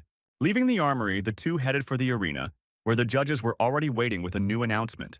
The cute judge announced that the final would take place in 6 days, time that had to be used at max efficiency. The judges revealed the map of the upcoming battlefield and began assigning participants to teams. The location was a massive forest surrounded by mountain ranges, dubbed the Field of Gods for its scale and brutality. Chang was satisfied. He had fought in similar terrain in his past life and knew where traps usually lurked. Based on previous stages, players were split into blue and red factions. Chang landed in a strong squad. Past tensions aside, everyone now understood the value of cooperation. A judge added that a neutral monster would intervene during the final, disrupting the balance of power. And that monster would be none other than the association head himself, Lee Gyun-taek. The silver-haired master gave brief instructions, declaring he would show the rookies the level of a first-generation hunter.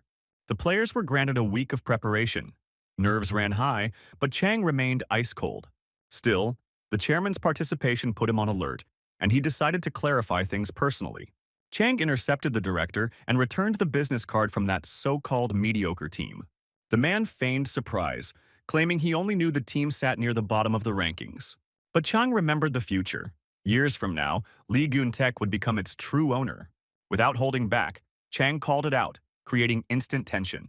The chairman tried to deny it, mentioning a proxy owner and accusing Chang of jumping to conclusions. Calm as ever, Chang replied that lying to him was pointless. He saw hidden motives as clearly as a bullet's trajectory mid-flight. For a split second, tension flashed across the chairman's face, as if the words had hit too accurately. But he quickly regained composure. smirking as he acknowledged the boy's sharp perception. In the end, Lee Gyun-taek admitted his connection to the team and confessed he had tried to lure Chang through subtle maneuvering. Yet Chang would only join under one condition: full control over the roster and long-term development strategy. After the conversation, the chairman approached the manager to discuss the unexpected demand. The manager was stunned, unsure whether dealing with such a bold rookie was worth the risk. The chairman admitted that asking for partial management rights was audacious, even for a gifted sniper. But Chang added one more condition that made them seriously reconsider. He promised to win the final, claim every trophy, and prove his leadership would elevate the team to new heights. The chairman smirked, noting that Chang spoke as if victory, even over him, was already certain. The manager burned with indignation, viewing it as crossing every possible line. Yet the chairman stayed calm and conceded. If the boy won, his demands would be justified. The manager insisted the chairman could defeat him at half strength. And then Lee Gyun-taek quietly added that Chang had declared that in 1 week, he would decide whether to accept the chairman into his own team. The chairman didn't look away. Retreat wasn't in his playbook. If anything, his interest in the bold brat only intensified. After a few short exchanges, strong players were already gathering around Chang, and no one questioned his leadership. Chang expected something concrete from Han Gyul: initiative, analysis, a counterplan. Instead, Han Gyul studied him in silence like he was trying to decode the mind of an overconfident war tactician. Chang didn't stall. He moved straight to strategy, fully aware that the key pillars of the squad were himself and Han Gyul. The entire architecture of the final hinged on two stats: Chang's mobility and Han Gyul's control. With an unreadable calm, Chang broke the plan into phases, as if he had already cleared the final dozens of times inside his head. The only serious variable was Chairman Lee Gyun-taek, a factor no one could afford to ignore or underestimate. Chang proposed that from the opening seconds, most of the team would farm monsters, stack resources, and level up.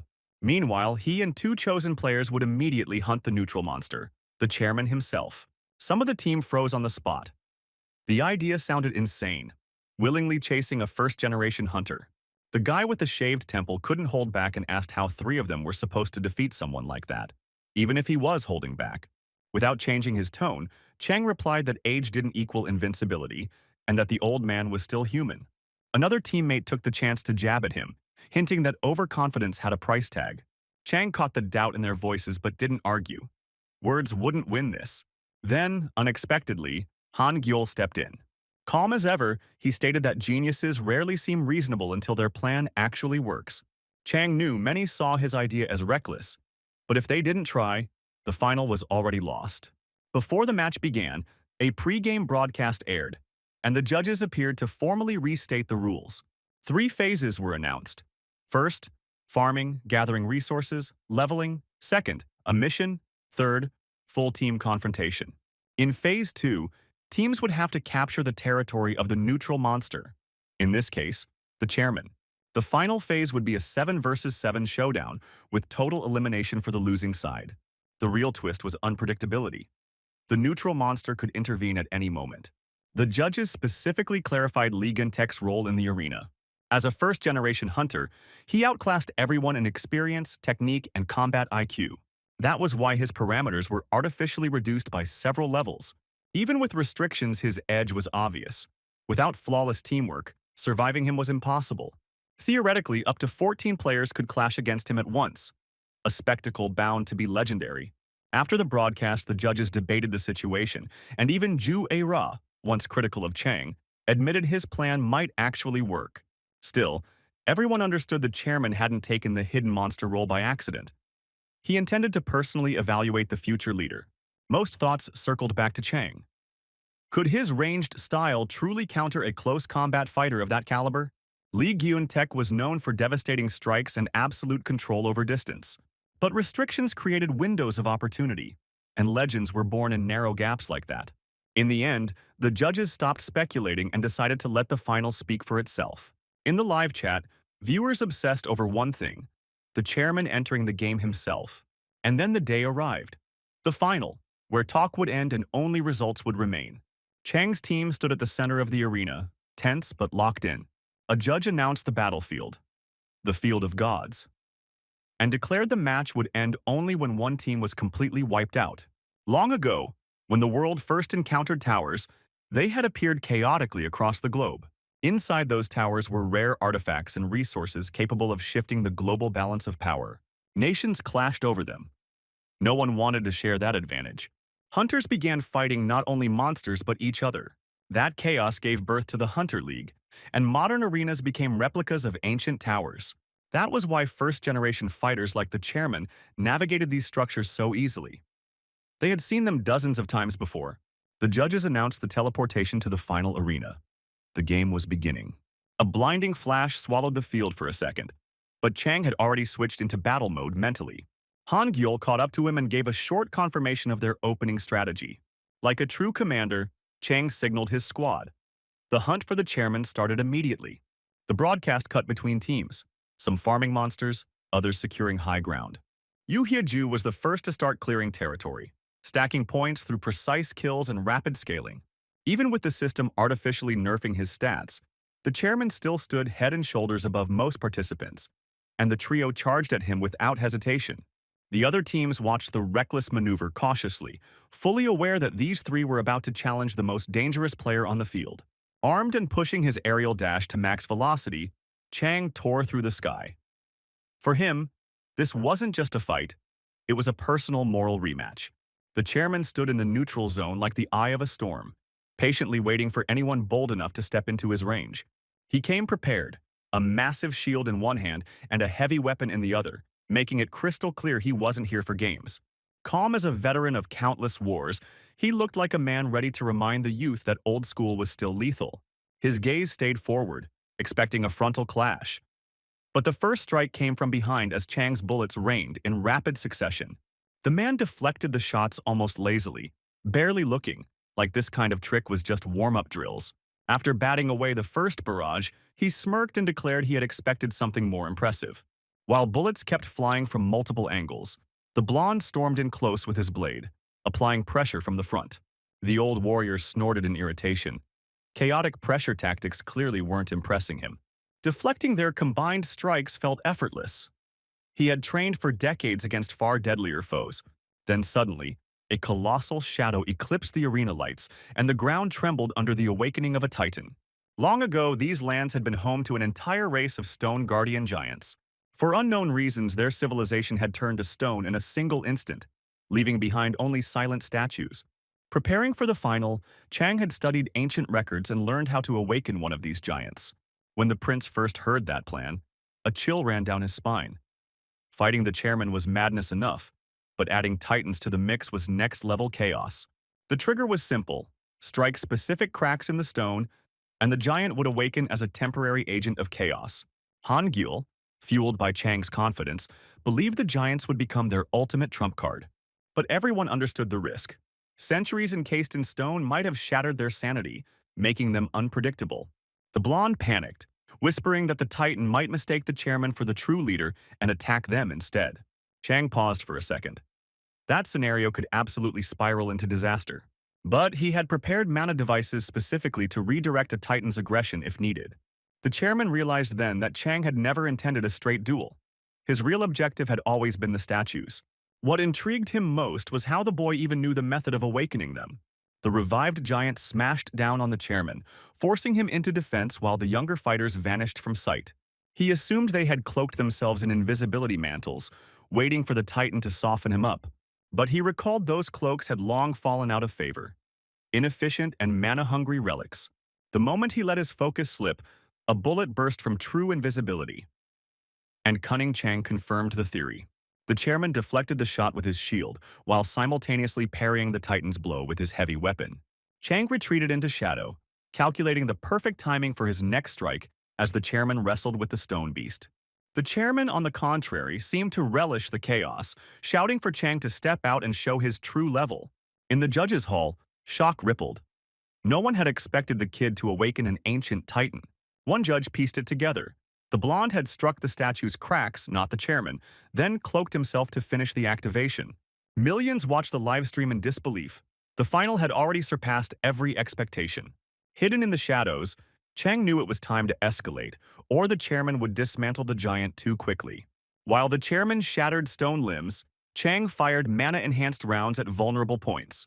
Lee Guntek, despite his age, moved like lightning, dodging shots and delivering crushing blows to the Titan.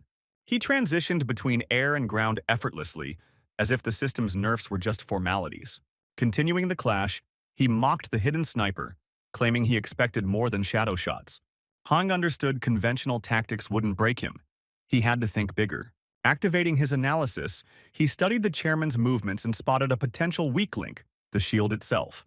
If angled perfectly, a ricochet could strike the Titan and amplify its aggression. That's exactly what happened. The deflected round triggered a second giant, and now two Titans dominated the battlefield. Linking up with his teammates, Chang confirmed whether they remembered Phase 2 of the plan. They were holding at a safe distance, watching as the Titans forced the chairman into a brutal duel.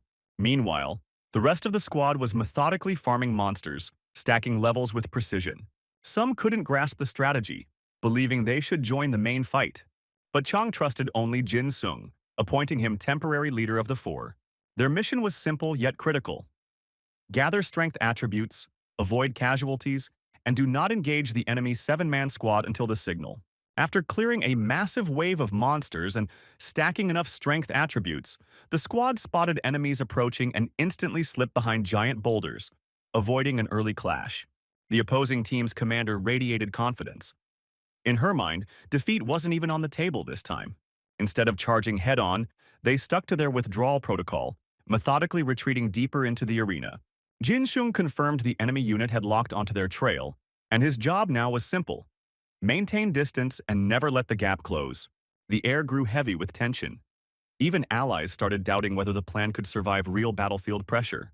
But he issued a sharp order to move toward the designated point, reminding everyone that improvisation now would wreck everything. The enemy squad chased hard, then abruptly stopped, like they had slammed into an invisible wall. Towering before them stood a reawakened stone giant, its posture screaming pure hostility. An icy chill ran down Haiju's spine. She instantly realized the situation had spiraled out of control. They were standing inside the neutral monsters zone. Boulders rained from above, thunder cracked across the arena, and fear became almost tangible. The shaved-headed fighter turned at the noise, confused. Chang's original plan was to confront the chairman, not unleash Titan-level chaos. When he fully turned, he saw an epic collision. Two Titans and the chairman tearing the battlefield apart. Over comms, Chang calmly asked him to stall. Just a few minutes were needed to complete preparations. Activating telekinesis, the fighter lifted massive stones into the air, creating interference and buying precious seconds. Chang knew this phase had to end soon. Staying in the shadows too long meant risking exposure. While Kim Sung stalled, the team synchronized and began a silent countdown toward the key maneuver. Each clenched their resolve, mentally locking in, taking positions exactly as rehearsed. In a single instant, invisibility cloaks dropped like capes ripped by the wind. Retreat was no longer an option. They launched forward exactly as planned, knowing there was zero room for error. The enemy team felt the ground shift beneath them. One more second and their strategy could crumble. The girl seized control of her emotions, ordering her squad to hold formation and remember the real battle had just begun. Haiju wasn't just powerful.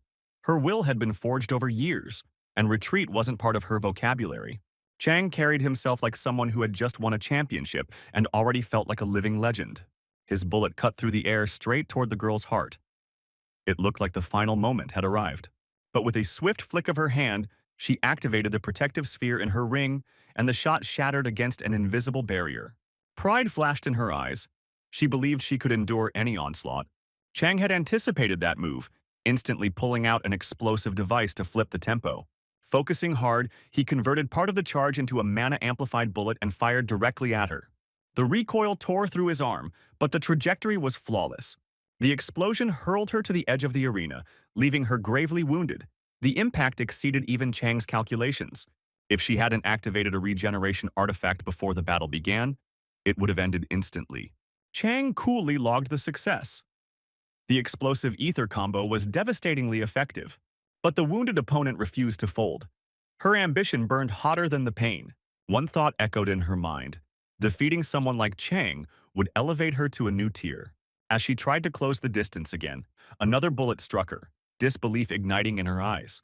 Meanwhile, the chairman concluded his clash with the Titans. For him, It had been nothing more than a brutal warm-up. Standing atop shattered stone bodies, lightly wounded yet unshaken, he looked terrifying. There was satisfaction in his gaze. It had been a long time since he fought this fiercely. Remembering the true objective, he turned to locate Chang and finish their duel properly. Chang still moved under invisibility, waiting for the perfect timing for his next move. The chairman's tone carried both praise and mockery, acknowledging the clever plan while emphasizing his superiority. Gathering strength, he hurled his weapon forward, precisely targeting where he knew his opponent stood. Chang barely dodged, hoping the Titan fight had at least drained some of the old warrior's stamina. He shot upward into the air, creating distance for precision attacks. At that moment, his allies surged toward the chairman. Numerical pressure had to matter. Each of them pushed to their limit, recalling every technique they had ever mastered. But the chairman remained unbroken. His experience eclipsed their raw drive. A crushing blow struck the blonde, and he failed to fully absorb the force. The others didn't retreat. They wanted to prove the old generation's era was ending. Yet the chairman, wielding a razor-sharp spear with frightening precision, deflected and struck his attackers as effortlessly as if it were mere training. By now, the chairman had nearly wiped the field clean. His face hardened, his eyes like a cornered beast that feared nothing and showed no mercy. In the end, only two from the red team remained, Chang and Han Gyul, and it was on them to bring the final to its true conclusion. The chairman seemed to enjoy the moment, almost deliberately showcasing the gap in levels to Chang. His gaze said it all. He had seen this before, predicted every move. Nothing here truly surprised him. A smirk crossed his lips as he called out, hoping Chang still had a hidden ace worth showing. Han Gyul charged first in a desperate assault, holding steady on the outside, even if inside he might have just been clinging to hope. The chairman didn't even blink. A light motion deflected the strike, followed by an instant counter. He dashed forward like lightning incarnate. The air cracked, and the ground beneath Chang fractured from the force. The spear pierced through Han Gyul's defense and he fell, leaving Chang alone against the first-generation hunter. His palm went slick with sweat, breath breaking into sharp pulls, lips twitching with that all-too-familiar thrill before a real fight. Face to face with the chairman, Chang raised his pistol, forcing his trembling to steady into focus. He understood perfectly. This wasn't just a veteran. This was a combat machine refined over decades of war. Every step Chang made was read in advance. He felt half a second behind in every movement. With a mocking grin, the chairman declared victory already decided and lunged forward like a mountain goat charging down a cliffside.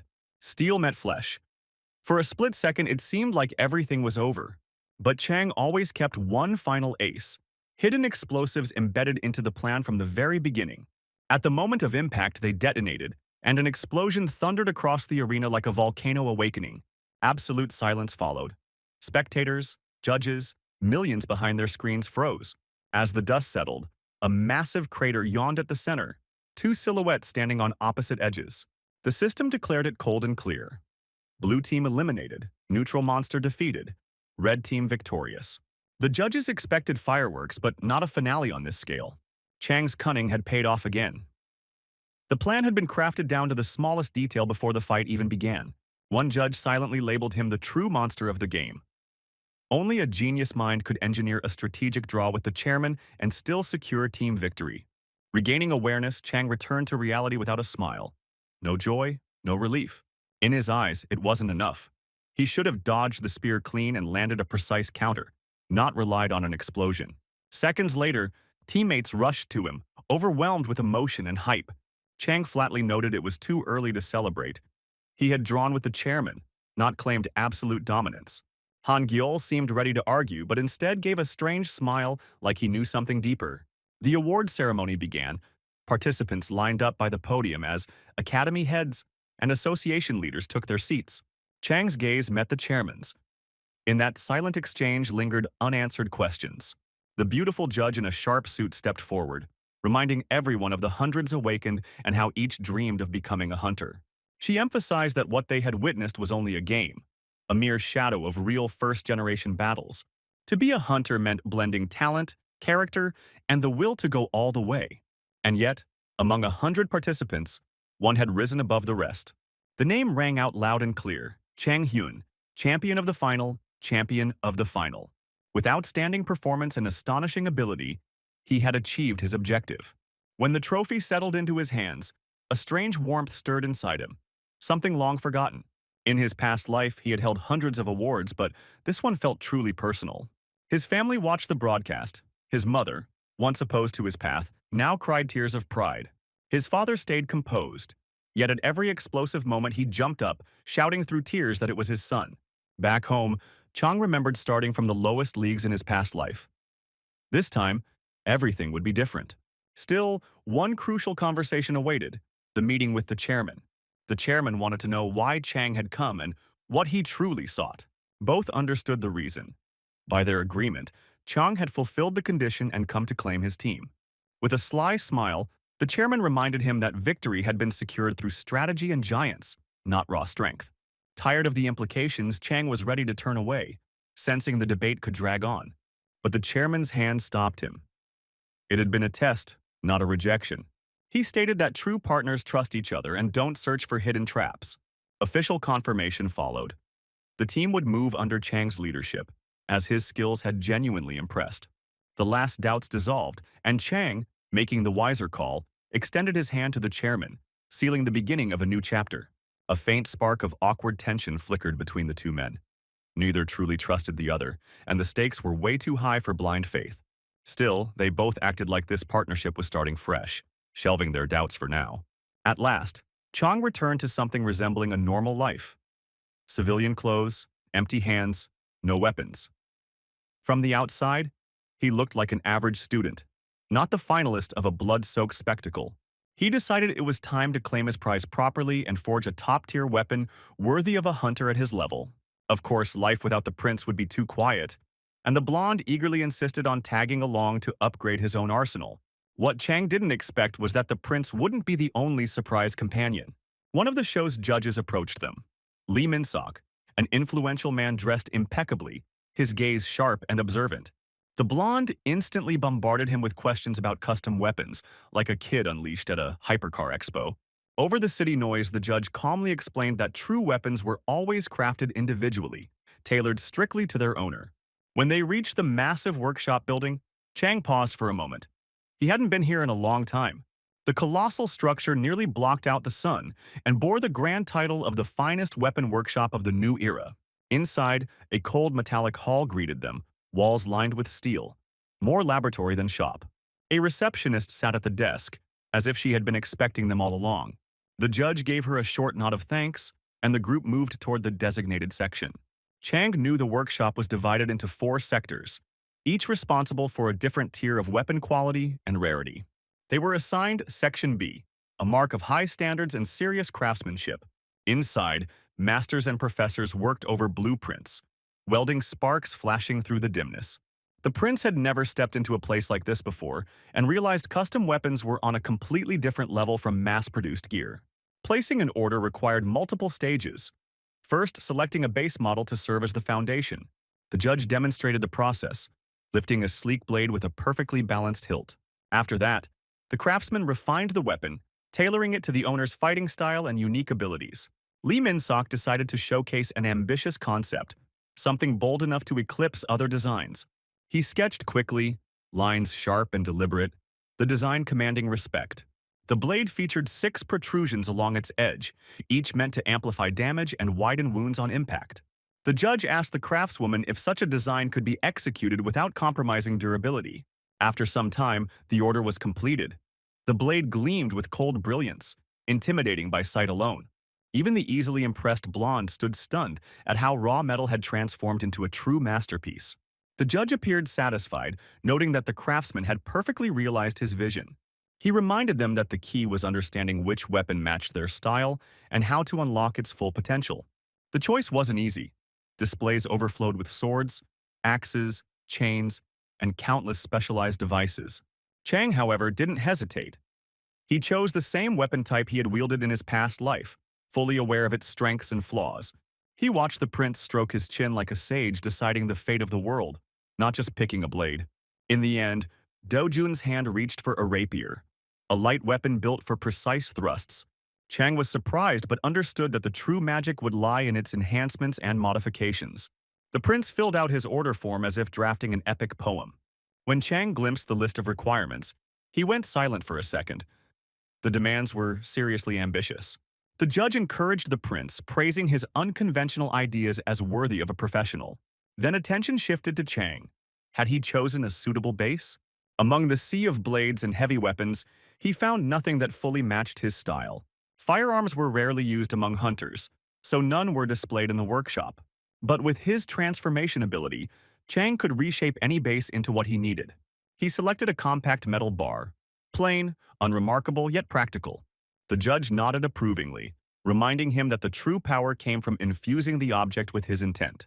In the next second, the bar in Chang's hands morphed into a massive automatic weapon, almost tank-sized in scale. The weapon looked imposing and deadly, the transformation flawless. His companions were stunned. Only Lee Min-sok remained calm, clearly expecting such a display. Whispers rose behind them as craftsmen discussed how cleanly and effortlessly the transformation had been executed. Chang was used to such reactions, yet the spotlight still made him slightly uncomfortable. Workshops like this existed all over the world, each nation pushing its own tech, competing for elite clients. Reputation meant everything here. One legendary commission could attract dozens more, and everyone wanted to work with the strongest hunters. Unfortunately, in recent years, the Korean branch of the workshop had been losing reputation fast. Orders flowing overseas, clients choosing Japanese and European craftsmen, trust dropping season after season. But when the masters looked at Chang, they couldn't help but hope he might be the one to restore the branch's lost name and prestige. The head of the weapons department studied him with the cold curiosity of a predator. He had just won the final and casually pulled off an insane weapon transformation. A chance like this was not something an ambitious woman would let slip. In her mind, a plan was already assembling piece by piece. She introduced herself as Park Hyun-ah, head of the Korean branch, and stated she had something truly special to offer Chang. Narrowing his eyes slightly, Chang replied that technically this was just his prize, and his options were not that wide. Calm and composed, she countered that if he needed something beyond ordinary to craft a perfect weapon, she possessed an option offered to no one else. From her briefcase, she carefully revealed a sky blue mana ingot. The metal glowing from within like the sky itself was trapped inside. Her gaze locked onto Chang's reaction, measuring just how deeply the sight struck him. The offer was simple. To use the ingot, Chang would sign a long-term rental and cooperation contract. In return, the branch wanted him to showcase their weapons in tournaments and participate in developing new prototypes. The deal was tempting, but one question lingered in Chang's mind. What would they say if they learned he could forge weapons on his own without their help? The air thickened with silence. Chang showed no rush to agree, and for the first time she seemed slightly unsettled. Quickly regaining composure, she recalculated the benefits. With Chang, the branch could convince the market their mana was of superior quality. If he used their material, his weapon would become a living showcase of their technology. That would allow them to launch an entire premium line and reclaim leader status. Maintaining a gentle smile, Park Hyun-ah proposed signing a non-disclosure agreement first. Chang smiled wide and unexpectedly suggested heading straight to the main branch to present everything personally to upper management. The boldness erased her sweet facade instantly. She asked bluntly what he was aiming for. Calm as ever, Chang laid it out. He required full sponsorship because standard weapons weren't enough for him. And the sponsorship was not for luxury. He needed financial backing for his team. Soon, he planned to lead a struggling squad and drag them from the bottom of the rankings. Irritation flickered in her eyes. This guy was not just ambitious. He was straight-up audacious. She questioned why the branch should invest in a team that failed season after season. Keeping her tone measured, she carefully suggested he choose a more promising roster. Chang almost chuckled like a troll in the comments section, because he had already committed to the most problematic team out of pure principle. The branch director tried to explain their goal was to restore reputation, not gamble it away further. Chang answered evenly. He would cooperate exclusively with the Korean branch and promote only their developments. Holding back her emotions, she promised to discuss the terms with the main director and contact him soon. The deal felt inevitable. Both sides understood they would benefit. Only approval from above remained. Sometime later, Chang found himself at a stadium with nearly empty stands. Just a handful of spectators lazily watching the match. That was the typical crowd for a third division league. No hype, no major broadcasts. Two teams fought on the field, and Chang already knew it was his job to elevate one of them. He understood the past seasons had been brutal for these players, but without serious work, they would never become champions. Chang knew top leagues held championships in real dungeons with real risks. Lower divisions settled for virtual simulations, where death meant only defeat. Yet even without real danger, players panicked and made foolish mistakes. Watching their chaotic gameplay was painful. No synergy, no clear strategy. He realized the task ahead was massive. This team had never secured a full, legitimate victory. The weight of that realization sent a cold ripple down his spine. The choice he made was truly risky. He glanced at the ranking board and briefly wondered if he should have chosen a safer path. But Chang was not the type to back down. He was determined to turn these underdogs into future champions. His first upgrade instinct was simple. If only there were a convenient interface, he would have smashed the delete roster button. Hoping to find at least one worthy player, Chang headed toward the team's residence. What greeted him was disappointing. Instead of a modern complex, it was an ordinary mid-sized house. He remembered starting the same way once, in a tiny room without sponsors or support. Approaching the door, he entered the access code he had received earlier. The door opened smoothly, and shouting arguments hit his ears instantly. Players loudly blamed one another for losses, shifting responsibility left and right. Chang understood at once. A toxic atmosphere like this was a guaranteed path to defeat on any arena.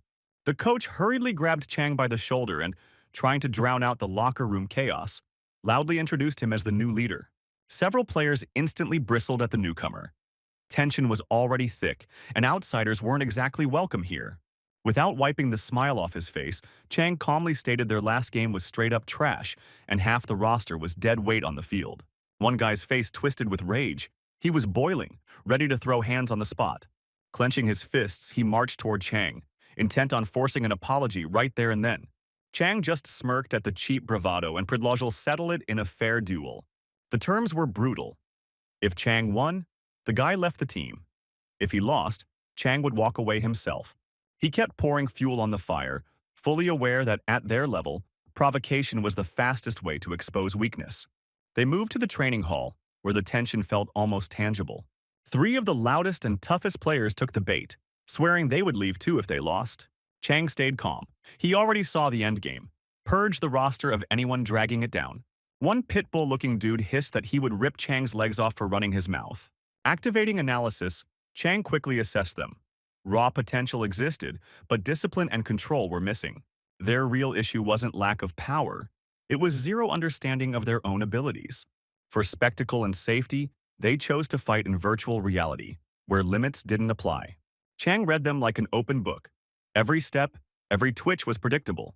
The first opponent charged in without a plan and instantly ate a clean combo of precise strikes. Chang moved casually, almost disappointed. How had players like this even made the league? Yet seconds later, the opponent surprised him with a shockwave ability that shattered ground and structures. The blast forced Chang airborne to avoid collapse, but he mentally noted the skill's potential. The problem was control.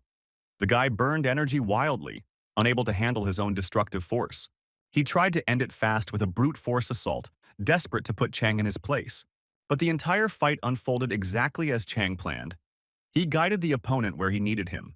When 2 of his buddies tried to interfere, they saw their friend bound in mana and suspended midair. Chang warned coldly that any sudden move would end painfully for them. They rushed anyway. A second later, they were lying in the real world, kicked out of the simulation. Chang reminded them of the terms and declared without hesitation that they were cut from the roster. Stunned and humiliated, the guys froze, unable to believe they had been dropped so easily. The third participant appeared later, angry on the surface, but anxiety flickered in his eyes. When Chang reached for his shoulder to escort him out, the guy clenched his teeth and forced out an apology. Chang knew how heavy those words were for him and asked him to repeat them. Gathering himself, he admitted his mistake again and promised to improve. Chang noted the resilience. More than the others had shown, but still not enough. Lowering his gaze, the player added that his ability wasn't fully unlocked yet, and he would show his true level in time. Chang remembered the skill. The potential was real, but the execution was sloppy. He stated that only those who can listen can be taught, and in frustration the guy swore absolute obedience. He pledged to follow Chang's lead and grind as long as necessary. A minute later, calmer, he admitted the roster was weak and needed serious rebuilding. After a long day, Chang counted the numbers. 5 remained out of 7, meaning 2 more were urgently needed. He messaged Hyo-ju, but the expected rejection came. Their past conflict still lingered. Almost immediately, a message arrived from Han Gyul with a simple line. He wanted in on Chang's team. Chang was both surprised and pleased. A near pro-level player volunteering was huge. Securing Han Gyul would be a massive boost and a serious step towards strengthening the roster. But then another strange message arrived, instantly pulling his focus elsewhere.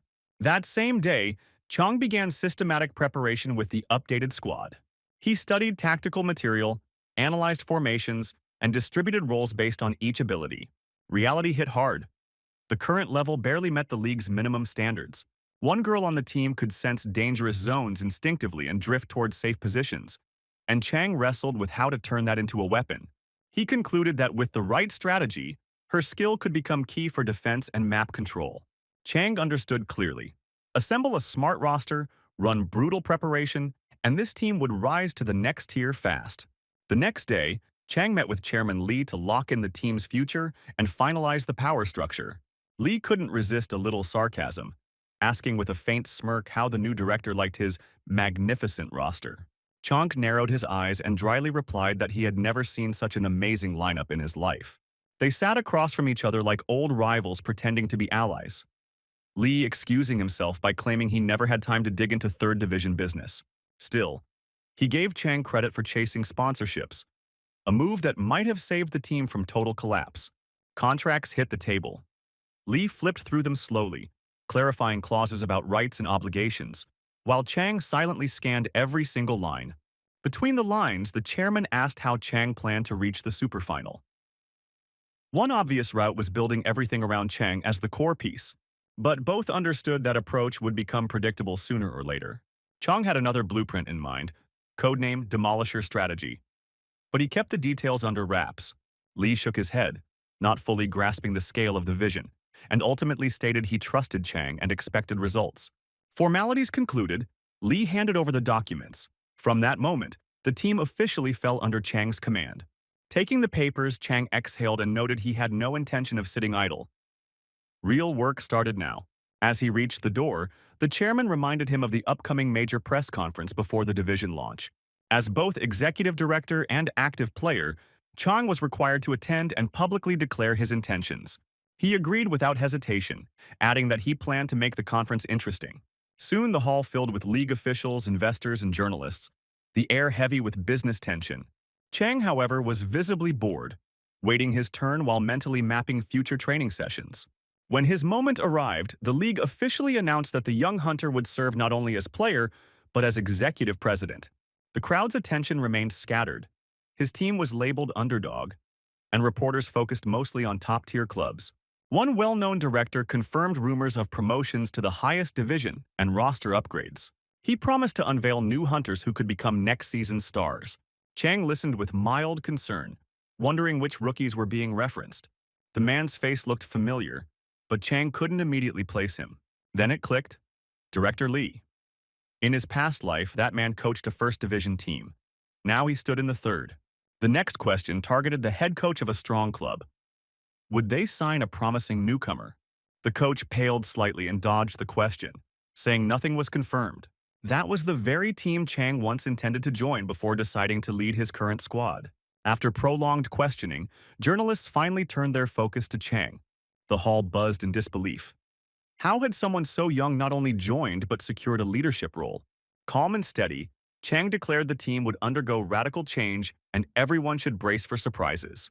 The studio stirred instantly, hungry for specifics. What exactly would change?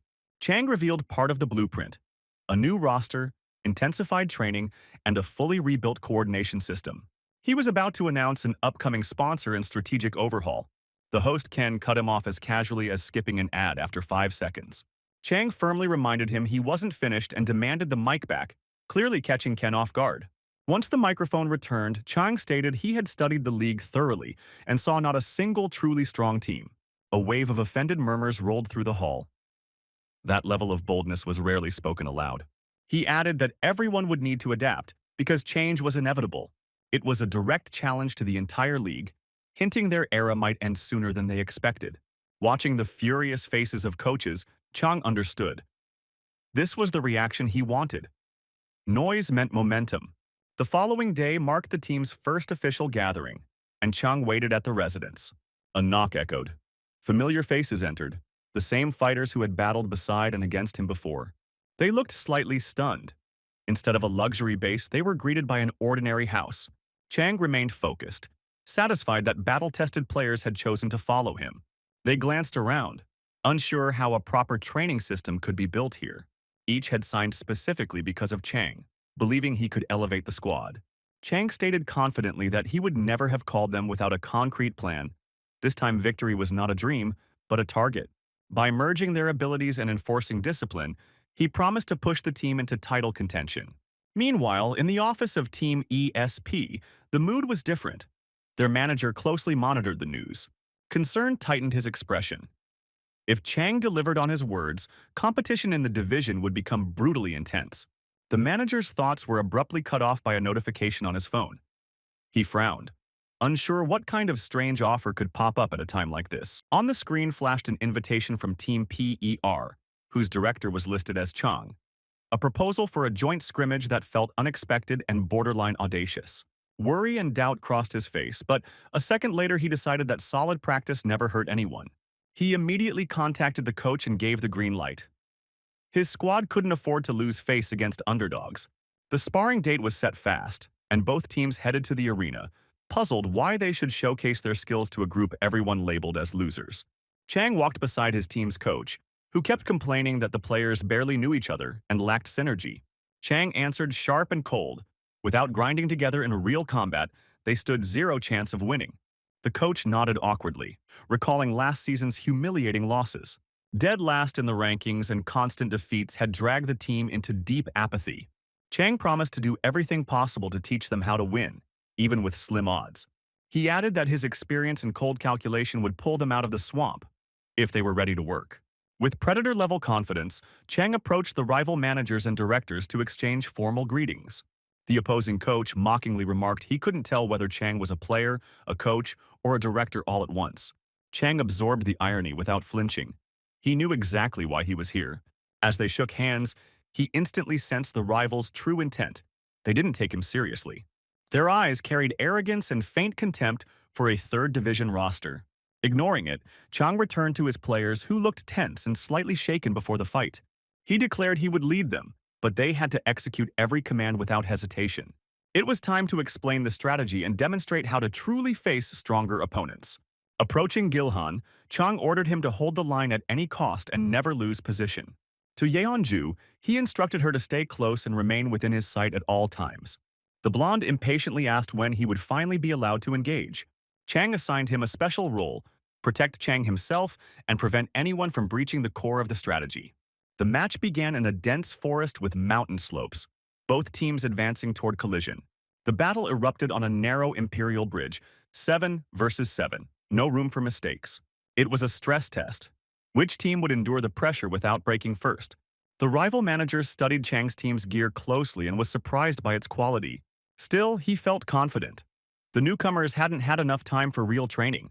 Observers whispered, wondering if this young guy was truly orchestrating everything. The first assault crashed onto the bridge, forcing Chang to shoot upward to dodge a heavy strike. The rival manager grinned, assuming Chang had lost focus. The opposing team moved with precision and aggression, knowing exactly when and where to strike. Both captains rose into the air, clashing in a fierce duel. Sparks burst, bodies were flung aside like confetti in a war festival. But soon the rivals noticed Chang's moves were far too deliberate to be random. The first phase ended with a sharp maneuver that threw the enemy off balance. The strategy was unlike standard playbooks. It had been engineered by Chang down to the smallest detail. Sensing danger, the opponents hurried behind shields, bracing for the next impact. Even those shields couldn't withstand Chang's mana-charged rounds. Barriers shattered under the pressure. An explosion roared across the bridge, blasting enemies in every direction. Precise calculation and synchronized execution earned Chang's team their first decisive victory. The rival managers stood stunned, unable to believe the underdog squad had outplayed them. Thick smoke swallowed the bridge after the blast, hiding fallen players. Moments later, Chang's team emerged from the haze, intact and composed. They exchanged glances. No one expected it to go that clean. Inside the squad, excitement surged. This wasn't just a win, it was proof of potential. After the session, one player approached Chang and asked how he had guided them so precisely. Chang smirked and countered with a question. What mattered most in strategy? Hearing the answer, Chang shook his head and explained there were two paths. Overwhelm with brute force or dismantle the enemy structure from within. Deep down, he knew the truth was simple, yet astonishing how rarely anyone truly thought about it. No one could understand why the division had barely used slick aerial maneuvers and bombs before, as if everyone had been stuck playing by the same boring template. Chang knew the real key was tight coordination, relentless training, and a director who always thought one move ahead. It turned out the team had almost no structured practice before his arrival, and one player bluntly asked what strategy Chang planned to follow next. The guy had tasted victory and wanted to spam the same formula again and again. Chang explained that with new blood and discipline, the team would genuinely level up, and the third division would stop looking like an unbreakable wall. The players dreamed of climbing higher as fast as possible and never seeing the bottom of the standings again. After some time, Chang gathered the core roster to break down the future strategy in detail. Some still underestimated opponents, treating them like just more names on a list. Others saw serious threats everywhere and were already nervous before the next match even started. Chang's old acquaintances eyed the idea of reusing similar tactics with open doubt. Chang understood that without real growth, some of them would eventually leave for better offers. They would chase higher salaries and louder promises of future titles. Bringing the focus back, Chang stressed that training drills existed to forge new, unpredictable strategies. One rookie muttered that they lacked fighters strong enough to experiment like that. Under Chang's heavy stare, he swallowed his words and shut up fast. Everything shifted when Chang revealed the monobomb, and the opponents' faces looked like someone had dropped a cursed update on their system. Chang decided the team would become specialists in explosive devices and unconventional battlefield pyrotechnics. A couple of days later, he approached Han Gyol with a request to master controlling multiple swords at once. Chang couldn't grasp the fear on his teammate's face because from the outside the task looked doable. Han explained that handling several blades would cost him precision and strike power. Chang agreed there was risk since focus would be split between weapons. But he had already mapped out a solution, complex yet potentially devastating if executed right. He remembered that in his past life, Han controlled more than 7 swords at high level. Chang decided to personally oversee his growth and rebuild that control step by step. To secure agreement, he subtly pressed on Han's sense of responsibility, implying only he could pull this off. Han grew flustered, having joined out of respect for Chang and not wanting to disappoint him. In the end, Han agreed to begin training, knowing he would have faced this challenge sooner or later anyway. What unsettled him was the scale. How many swords were they talking about? Chang smiled calmly and answered with a number that hit like a drumbeat. 7 at once. Han froze, staring into space, realizing that 7 simultaneous blades meant his current level wasn't enough. That very evening, they headed to the stadium to test the limits of his control. Han needed peak concentration to keep the swords airborne and guide them precisely. During a pause, he admitted he considered his abilities mediocre. He asked Chang to reveal the full plan so he could judge whether he could handle it. After a brief thought, Chang chose to trust his partner. He stated directly that he intended to turn Han's swords into carriers for monobombs. The idea was to maintain a constant reserve of explosive power, a hidden ace in every fight. At first, the bombs would be attached to the blades and then maneuvered through Han's telekinesis. Han would need to learn to release them mid-flight with surgical precision. Chang called the concept artillery and considered it a breakthrough for their division. Multiple blades would carry active charges at the same time. And with another teammate's gravity ability, their trajectories could be adjusted even further. The scheme was nearly complete in theory, but everyone had to know their role down to the smallest detail. That was why Li Yo-ju was vital, since her ability to pinpoint enemy positions became the core of the strategy.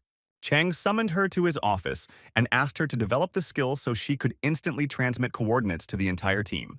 She was nervous, palms sweating, voice trembling slightly. Chang switched on his calm charisma and gently placed his hand over hers. He told her she was the center of the entire strategy, and without her precision, everything would collapse. Without her data, the bombs would be useless, and the team would stand no chance of victory. Feeling both fear and responsibility, Li nodded and promised to give everything for the team's success. Chang held Li's hands a second too long, and the girl flushed deep red, lowering her eyes in visible embarrassment. He caught himself lingering, quickly let go. and reminded himself that right now only the game and the team mattered. A few days later, Team PER appeared at a major preseason interview, sitting under a storm of cameras and microphones. Chang stayed alert, wondering why the season opener needed so much noise, but decided after his previous bold stunt, it was smarter to tone it down. The first to take the mic was the red-haired Lee Yo-ju, whose big glasses, modest posture, and shy smile made her look even more delicate. Suddenly, a self-satisfied man from the audience cut in, clearly feeding off the spotlight. He declared that PER was too young and naive, and that their captain was nothing more than a loud upstart. Chang stepped close without raising his voice and calmly implied that after PER's victory, the critic would be left with nothing but years and a questionable reputation. The man flared up like a provoked predator and looked ready to throw a challenge on the spot. The host slid between them with a polished smile, noting that PER knew how to generate tension before the season even began. The man backed off but tossed a final promise to prove his superiority on the arena. After the interview, Chang immediately shifted focus back to training with Han Gyul, since empty talk meant nothing. While preparing gear, Chang reminded him that strategy existed not out of fear, but to showcase dominance. He was confident that even if they revealed new techniques, very few could replicate them. Experience told him that in the end he would still have to absorb the heaviest blows himself. He stated directly that Han's sword control would be the breakthrough key for the team. Han nodded seriously and promised to push to his absolute limit for the squad. Within minutes, they stood on the stadium field again, preparing to test their limits.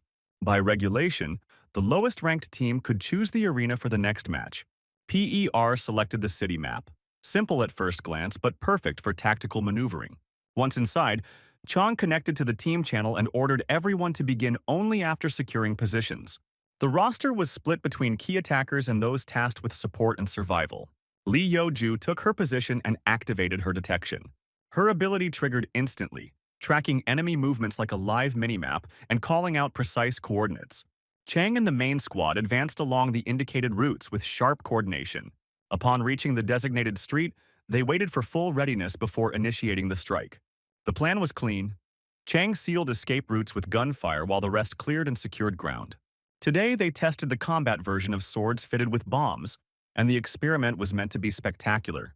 Chang took high ground while Han launched multiple blades into the air, the swords gliding like feathers but carrying lethal intent. Chang tracked each bomb attached to the blades, ensuring their trajectories aligned with enemy cover points. Charges detached mid-flight and shot through the windows of an abandoned building at brutal speed. Inside, enemy players were braced for defense, tense and ready. Their coach had warned them that the opponent was cunning, and not to underestimate the tactics. Still, he insisted that standard plays would be enough to secure victory. The squad positioned at the windows, preparing a devastating counterattack. Then the ceiling trembled violently, and panic spread through the building. A red-haired player shouted to raise shields upward against falling debris.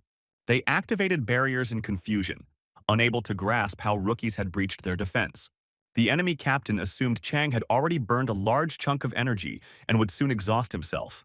Stepping to the window, he did not expect to see swords hovering right before him, each armed with explosive charges. The opponents realized telekinesis was in play and attempted to seize control. The captain ordered a counterattack without realizing a hidden mechanism was already unfolding. With every clash of blades, more bombs detached and dropped. Empowered by Chang's mana, the explosions intensified, shockwaves tearing through barriers without mercy. Players were hurled back several meters, their faces twisted in fury and disbelief. From their vantage point, PER watched the enemy shelter crumble into ruins. A few barely escaped, surviving by pure luck. But Chang had anticipated the retreat and sealed off escape paths in advance. Enraged, the opponents shifted to ranged attacks, believing Chang was vulnerable up close. Yet the telekinetically controlled swords of Han Gyul kept them locked at distance, turning the match into a flawlessly executed hunt. Team Peer secured another flawless 7-0, the plan executing with surgical precision and zero mistakes. First Division manager Jin Han Lee watched the match in open surprise, knowing displays like that were rare in the 3rd Division. Exchanging a glance with a colleague, he admitted Chang did not just talk big but backed it up with cold results. The question lingered in his mind why such a promising player had never joined their roster. His colleague reminded him that Chang was firmly rooted in PER and showed no intention of leaving. They recalled offering him one of their best contracts with elite conditions, yet he had still declined. Watching Chang drag a sinking team upward, the manager seriously considered making another attempt to recruit him. PER's players could barely believe what was happening, as another decisive victory felt almost unreal. They wondered if Chang's bold words had truly been prophecy, and if he really could bring them back to relevance. Chang cooled their rising hype instantly, reminding them this was just the opening chapter, not the climax. After the match, an interview named Han Gyul as the rightful MVP. The team faced the cameras again, this time energized and confident. The host asked Han what had changed before this match. After all, they had just finished a season without a single win and wore the underdog label like a scar. Han calmly credited everything to following the orders of their cold-blooded captain, Chang. The host pointed out that the bomb strategy had exploded across social media and become the hottest topic online. Han confirmed it was entirely the captain's concept, a leader he deeply respected. Afterward, Chang was surprised Han had talked almost exclusively about him, and the blonde joked that Chang was running a cult. Laughter echoed from behind, someone clearly backing the joke. They turned to see teammates looking at Chang with awkward admiration. Their eyes carried respect, because to them he had already become the symbol of change. The team celebrated, relieved that their streak of losses finally belonged to the past. A few days later, the blonde casually slurped hot noodles while sitting on the floor. He noticed Chang heading out on business, clearly bound for something important. Before leaving, Chang reminded him not to slack even on a day off, since a brutal season lay ahead. The blonde nodded but soon settled in front of the TV, deciding to recharge a bit. Meanwhile, Chang headed to the Hunter League Stadium to watch an international match. Judge Min-sok had personally invited him, almost like an unofficial mentor taking him under wing. They arrived early, and Min-sok confidently assured him that doors would always be open for them. Taking their seats, the judge remarked that Chang looked like he belonged there, as if the stage was already his domain. Min-sok admitted he had worried Chang might decline due to personal plans and thanked him for coming. The match was Korea versus Japan, and Chang noted Japan usually dominated these encounters. He bluntly questioned the point of attending if the outcome felt predetermined. Chang was dissatisfied with Korea's state, citing lack of experience and unstable performance. Min-sok quietly said that one day Chang would step onto such a stage himself and should remember this moment. He added that he had a surprise, being friends with a Japanese national team player and offering to introduce them after the match. Chang realized Min-sok carried serious expectations for him. The match ended quickly, with Korea losing as expected. Min-sok invited Chang down to meet the Japanese player, masking his disappointment with composure. Yet his clenched fist betrayed how deeply the defeat stung him. Soon, a Japanese athlete approached them, confident and sharp-eyed. It was Takumi Minamino, a player of Japan's national team. Min-sok and Minamino embraced warmly like longtime friends. Minamino could not resist a light jab about Korea's loss. Min-sok cut the joke short, asserting his faith in the new generation of hunters. He indicated that this new generation stood right before them as he introduced Chang. He emphasized that Chang had just debuted yet was already considered a rising star. Minamino shook Chang's hand and noted that Min-sok had spoken highly of him. With measured curiosity, the Japanese player suggested a small test, asking Min-sok for approval. Chang paused, weighing whether to accept the challenge right there under the gaze of such a formidable opponent. Chang silently scanned the Japanese fighter's stance, his steps and shoulders, growing still for a split second as if calculating the true cost of a single mistake. Realizing he was facing a genuine elite, Chang chose not to back down, because losing face here was not an option, and he accepted the duel. The Japanese player studied him from under his brow and caught the steel in his eyes, understanding this guy was not about to tremble before titles. They exchanged polite words, yet the air tightened with pressure while Min-sok stood nearby, already regretting introducing them so quickly. In another hall, analysts were dissecting the Korea versus Japan match, and one observer looked visibly irritated. A young man in a mustard shirt tried convincing leadership that the level was rising and the team would soon reach respectability. The senior official ranted like a toxic Call of Duty lobby warrior, throwing labels instead of plans or brains. This hot-tempered critic turned out to be a representative of the International Game Authority, deeply dissatisfied with the state of Korean hunters. When the chief stormed out, the man in the mustard shirt remained drained, tasked with assembling a roster capable of changing everything. He felt time slipping away and hoped his colleagues had already spotted promising talent. After a moment of reflection, he realized the answer might lie lower in the rankings, where hidden gems often waited unnoticed. Han Gyul crossed his mind first, confident and technical with untapped potential still waiting to explode. He also noted the gravity control player, sensing that such synergy could shift the balance of power. And of course he remembered Chang, whose icy composure and unconventional thinking stood out immediately. For a second he imagined them together in the national squad, but logic reminded him they were still too young for that leap. Meanwhile, Chang prepared for the test duel with Takumi, as Minsok watched with visible concern.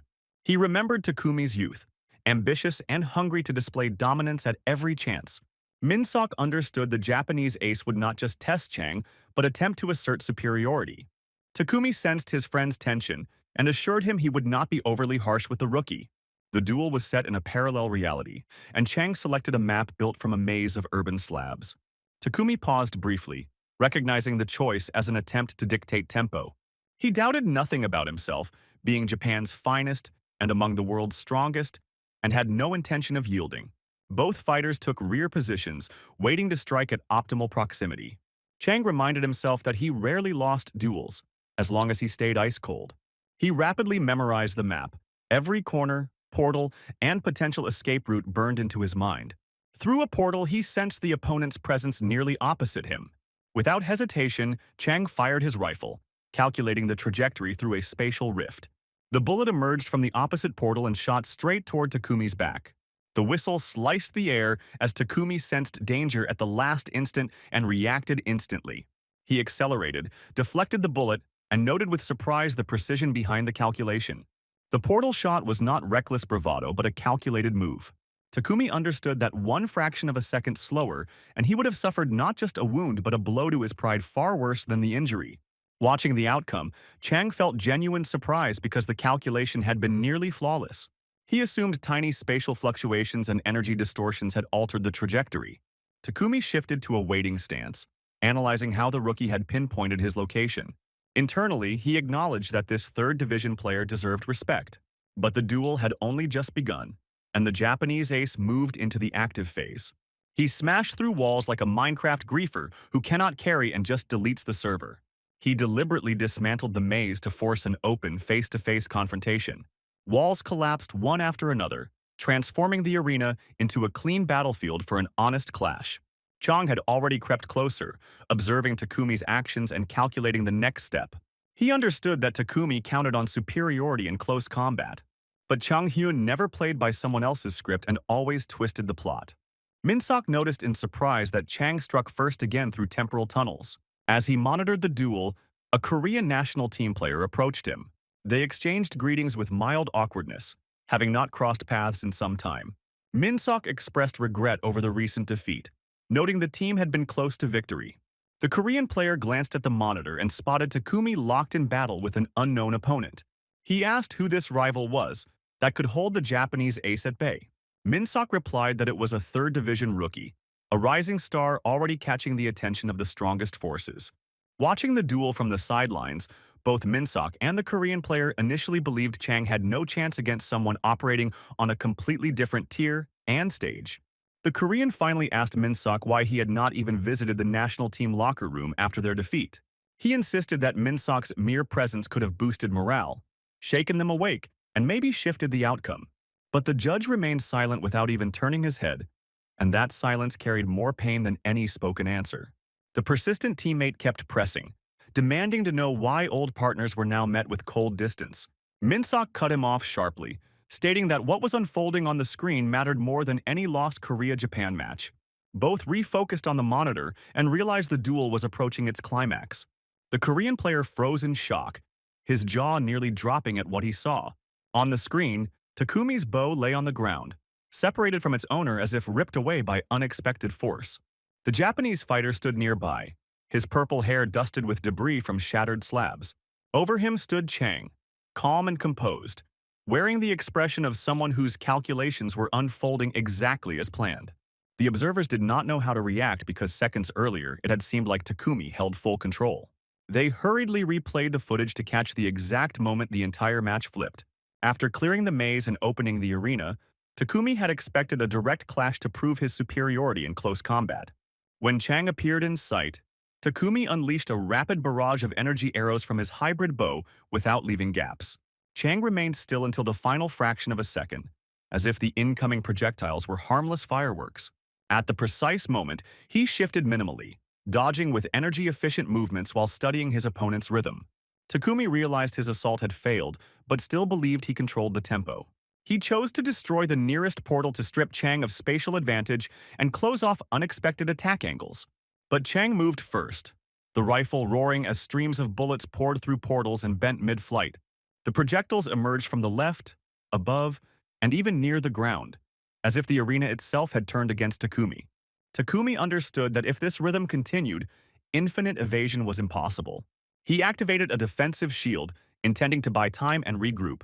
The barrier began to crack under mana pressure, the impacts heavier and more precise than anticipated. The shield fractured and Takumi panicked like an iPhone without a case in a packed crowd, technically alive but already praying. In that instant, he realized Chang's calculations were running one step ahead of his own strategy. Chang advanced, knowing that defeating such an opponent was not just a point, but a gateway to the world stage. In reality, Minsock approached Takumi expecting irritation or cold anger. Instead, the Japanese ace smiled, his gaze filled with respect and competitive excitement. He acknowledged Chang as a true monster and admitted that on the global stage this young man could shift the balance of power. Minsock understood the scale of that potential, yet the thought of Chang facing seasoned world veterans stirred unease. Back home, Chang replayed one critical portal adjustment repeatedly, knowing any miscalculation there would have cost him the duel. He admitted to himself that Takumi's strength was immense, and a single mistake could have meant defeat. His thoughts were shattered by teammates bursting in with loud shouts and a phone in hand. They demanded explanations because news feeds were exploding with headlines about him.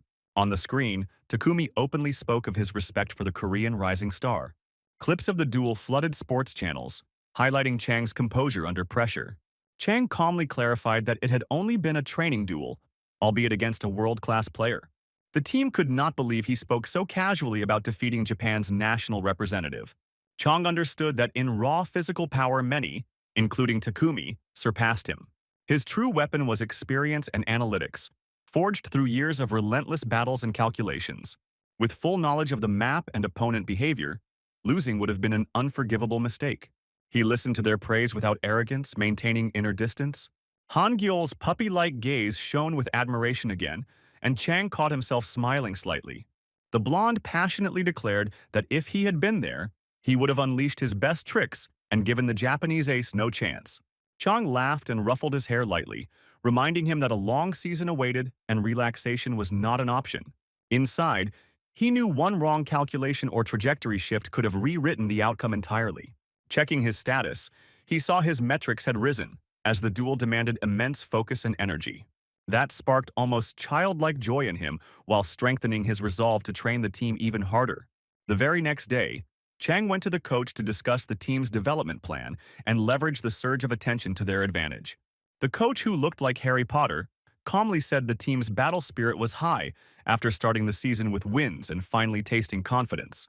Chang coolly countered that better vibes were nice, but they were still miles away from a real fight. He added there was too much work ahead to sit around smiling at small wins that guaranteed nothing. As the discussion continued, Chang asked whether the coach had backup strategic ideas in case their current plan collapsed. He understood that if he could not elevate the team systematically rather than relying on personal strength alone, it would count as failure, so additional layers were necessary. Chang knew individual growth was critical, because without upgrading each player's abilities, the team would never become stable. That was why he decided to shift training toward ranked duels to expose each player's true ceiling. Gathering several members, he laid out the new training format in detail and explained exactly what he expected. Some questioned why personal rank mattered when they needed to master team combat. Chang clarified that if individual levels stayed average, teamwork would crumble in decisive moments. He warned them to give everything, because after each match, he and the coach would dissect their abilities without mercy.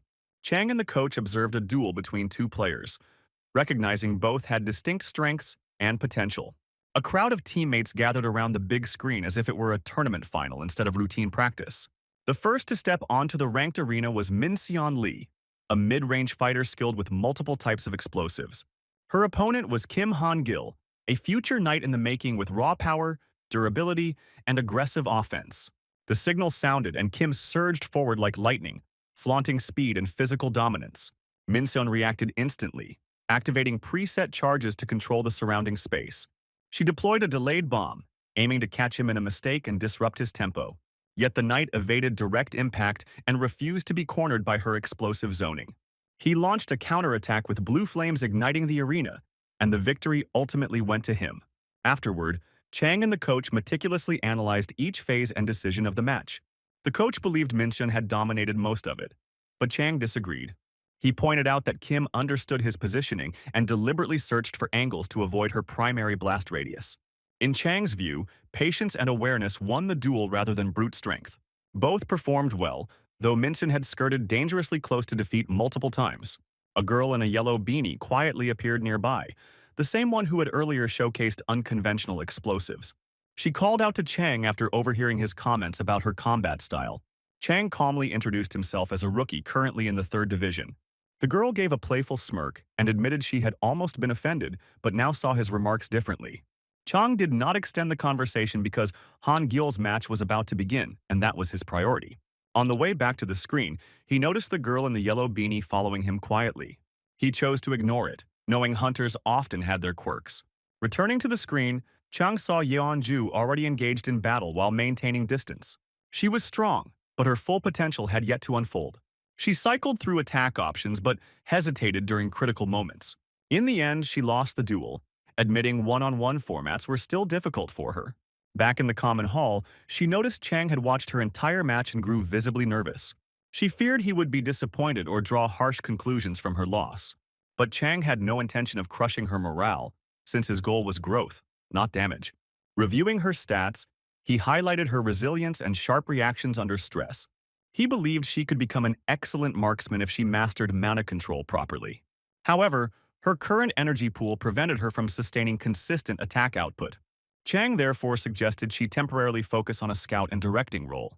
She took it as a demotion and doubt flickered across her face.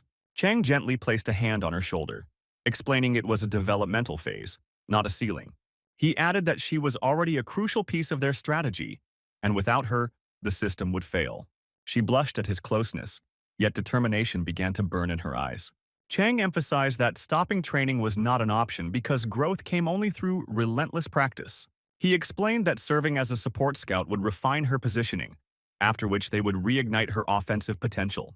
She still harbored doubts but slowly began to understand that Chang saw a future for her bigger than she imagined herself. In the next heartbeat, Chang sent the girl into the trial cube with a bow in her hands and a full quiver on her back. She had no clue what was happening or why she was locked inside until Chang briefly informed her that her mission was simple and brutal: survive for 5 minutes at any cost. Naturally, Chang observed everything through a monitor, expecting a result worthy of the pressure. Inside, she struggled against rising fear as scorpions slowly surrounded her with clear intent to strike. She stood in a specialized training zone where survival meant defending herself no matter the price. The dungeon she sprinted through twisted like a lethal maze where one wrong turn meant getting erased.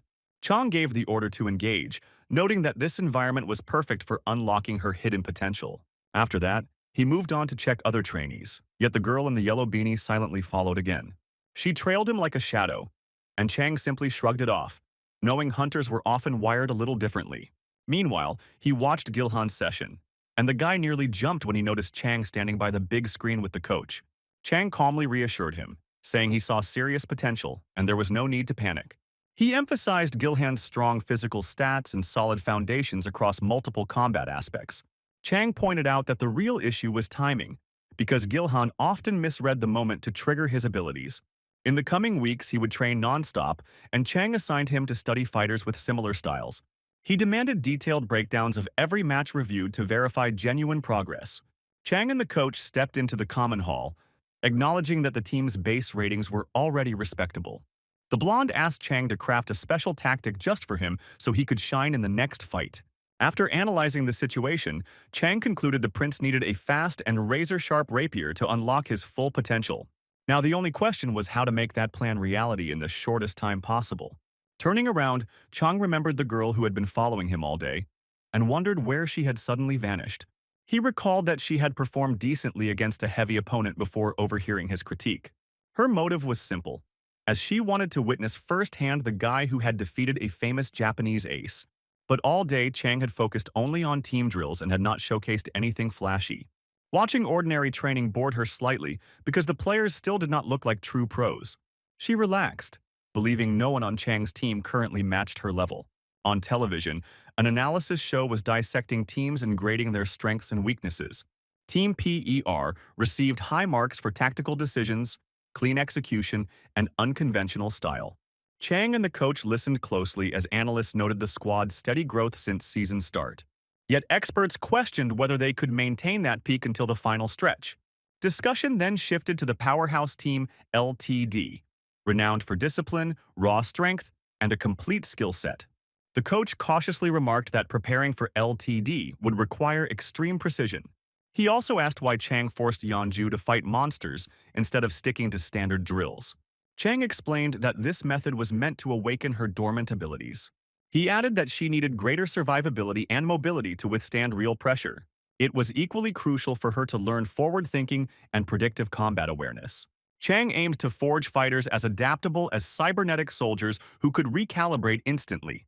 Meanwhile, the girl set a trap for a massive stone monster resembling a complex mousetrap. When the creature approached, she activated her gift and attempted to bind its movement. This time, the technique succeeded, freezing the stone giant in place. She had never executed that ability so confidently before and stood in shock. She could not comprehend how energy from her hands could restrain something so colossal. Seeing this breakthrough, Chang felt genuine excitement and realized they had real chances against LTD. Before the next match, the host requested interviews with team managers. The first to respond was a self-assured man in dark glasses who clearly thrived on attention. Without hesitation, he declared victory already secured and dismissed further discussion. He added that a new, intriguing member would soon join their lineup and strengthen the roster. News of a new opponent immediately put Chang on alert. He wanted to be ready for any surprise and planned to analyze future rivals thoroughly. While Chang weighed possible scenarios, the prince quietly approached him. The blonde noticed Chang's grim expression and joked that he must have already spotted a weak link in the enemy ranks. At first, Chang brushed off the prince's words, but then the prince showed him the image of a secret player set to step onto the arena in this very match. Chang's eyes widened as he recognized Ryu Jun on the screen, a man who had once stood beside him on the same team in a past life. Ryu had joined after Chang back then and adapted with terrifying speed, carving out his place almost instantly. His abilities were exceptional, and his mana felt denser and purer than nearly anyone around him. He could single-handedly shatter an enemy formation, flipping the flow of battle like it was nothing. There was no time to dwell on memories as the match began, and both teams were pulled into the virtual battlefield. Chang immediately ordered maximum explosive deployment to eliminate as many opponents as possible at the start. The team cautiously noted that their bomb supply might deplete quickly, leaving them without their primary edge. Chang instructed them to retreat if ammunition ran low, while telling Yeonju to hold position and await further commands. The squad gathered at one point, awaiting the captain's precise orders before engaging. Yeonju scanned enemy positions and discovered they were converging inside a nearby building. She suggested waiting until they fully grouped up to wipe them out with one devastating strike. Chang rejected the idea, reminding them that strikes were best delivered when enemies were scattered, not clustered. Hangul therefore locked onto individual coordinates to strike before the opponents unified. Seconds later, mind swords burst from a window and flew straight toward the enemy shelter. Several opponents were caught outside while running toward their expected clash point. They never anticipated an aerial assault and were stunned by explosive projectiles raining from the sky. The blasts hit their marks, blue flames lighting the city streets and leaving clouds of dust behind. Chang quickly assessed the damage, confirming 2 enemies eliminated while the rest retreated into a neighboring building. Over comms, the team confirmed they still had enough explosive swords to maintain pressure. Approaching the enemy's building, Chang ordered another wave of bombs and told them to wait for the outcome. He commanded entry only after the dust settled and visibility returned. Chang remembered Ryu's abilities clearly and understood the kind of surprises he could unleash. He intentionally withheld full details from his team, wanting them to witness Ryu's true power firsthand. The swords launched again, and the fighters braced for another thunderous detonation. To their shock, the blades slowed midair as if colliding with an invisible wall. The new player, Ryu Jun, proved unbelievably powerful, capable of unpredictable moves. The explosive swords detonated prematurely in midair, stopped cold by his ability. The prince stared in disbelief as their primary trump card was neutralized. Chang, however, smiled, having long known Ryu possessed monstrous strength. From childhood, Ryu had been extraordinarily powerful, and opposing him was never easy. As a boy, Ryu Jun had lived peacefully with his parents, untouched by fear or pain. One day, monsters invaded his home and brutally took his family. Chairman Lee later recounted how the boy was found barely alive, consumed by terror and rage. The chairman took him in, and the youth swore to annihilate every monster that stole his world.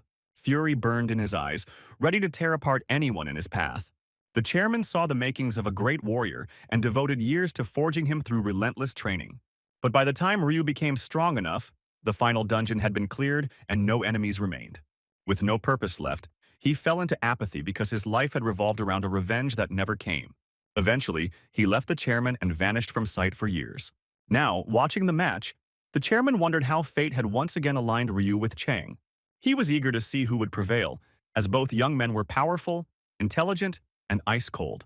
When the swords exploded mid-air, the prince panicked because aerial assaults were no longer viable. Chang reminded them that numerical advantage still belonged to them with two enemies already down.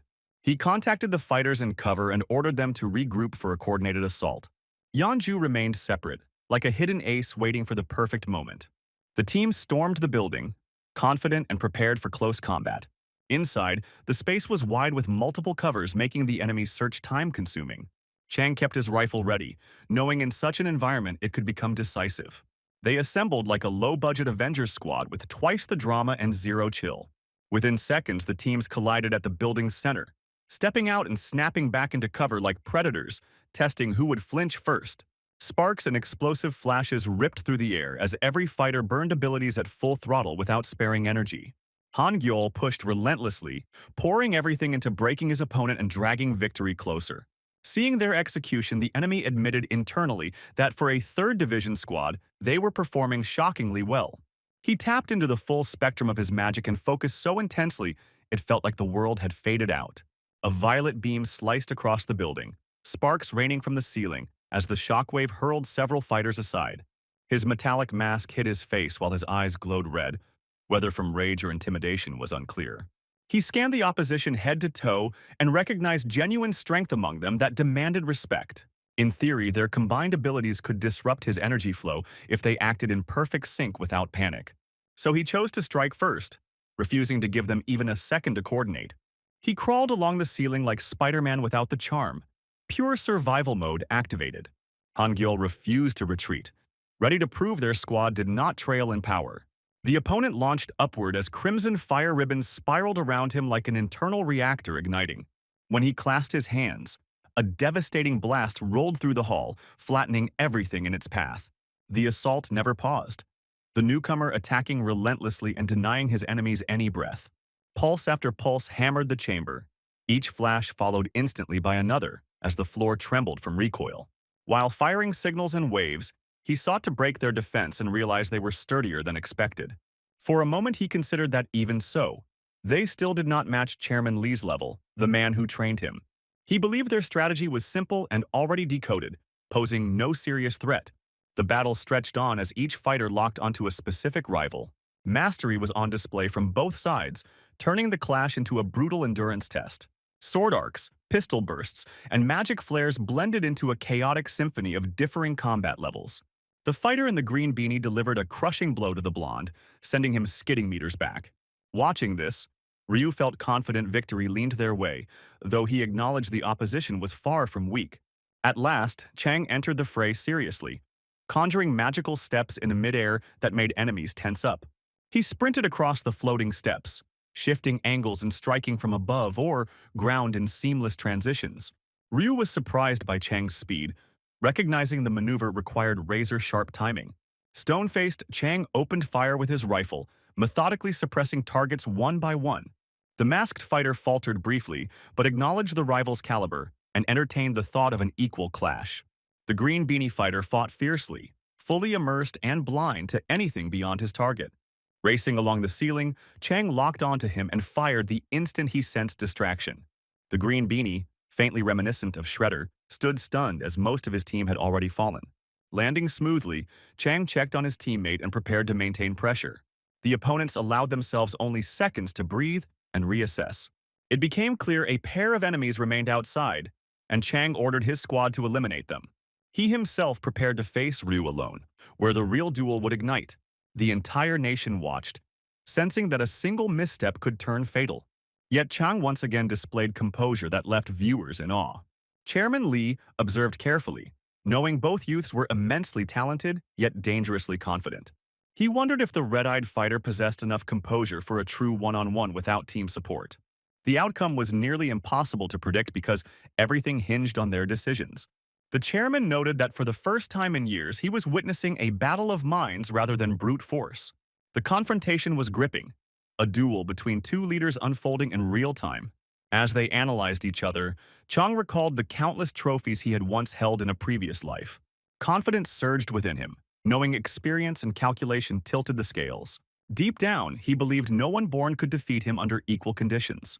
The fight intensified as dust billowed, concrete shattered, and wall fragments scattered across the hall. The red-eyed fighter remained hyper-focused, trying to anticipate Chang's next move. Chang stayed calm, waiting for that single mistake to exploit without hesitation. The red-eyed warrior kept telling himself Chang was dangerous, yet convinced himself he would prevail in the end. He activated his magic and slowly, with razor focus, began tracing blazing circles in the air with his hand. He intended to showcase his devastating strike power to Chang, and genuinely hoped the guy would not handle it. The impact was monstrous, and in a single second the room was torn apart by catastrophic destruction. Chang knew this guy was dangerous, yet time had dulled the edge of old memories. Fearing his shield would not tank another hit like that, Chang chose to move first and strip his enemy of momentum. It was go time as Chang launched upward and started emptying magazine after magazine from his pistols.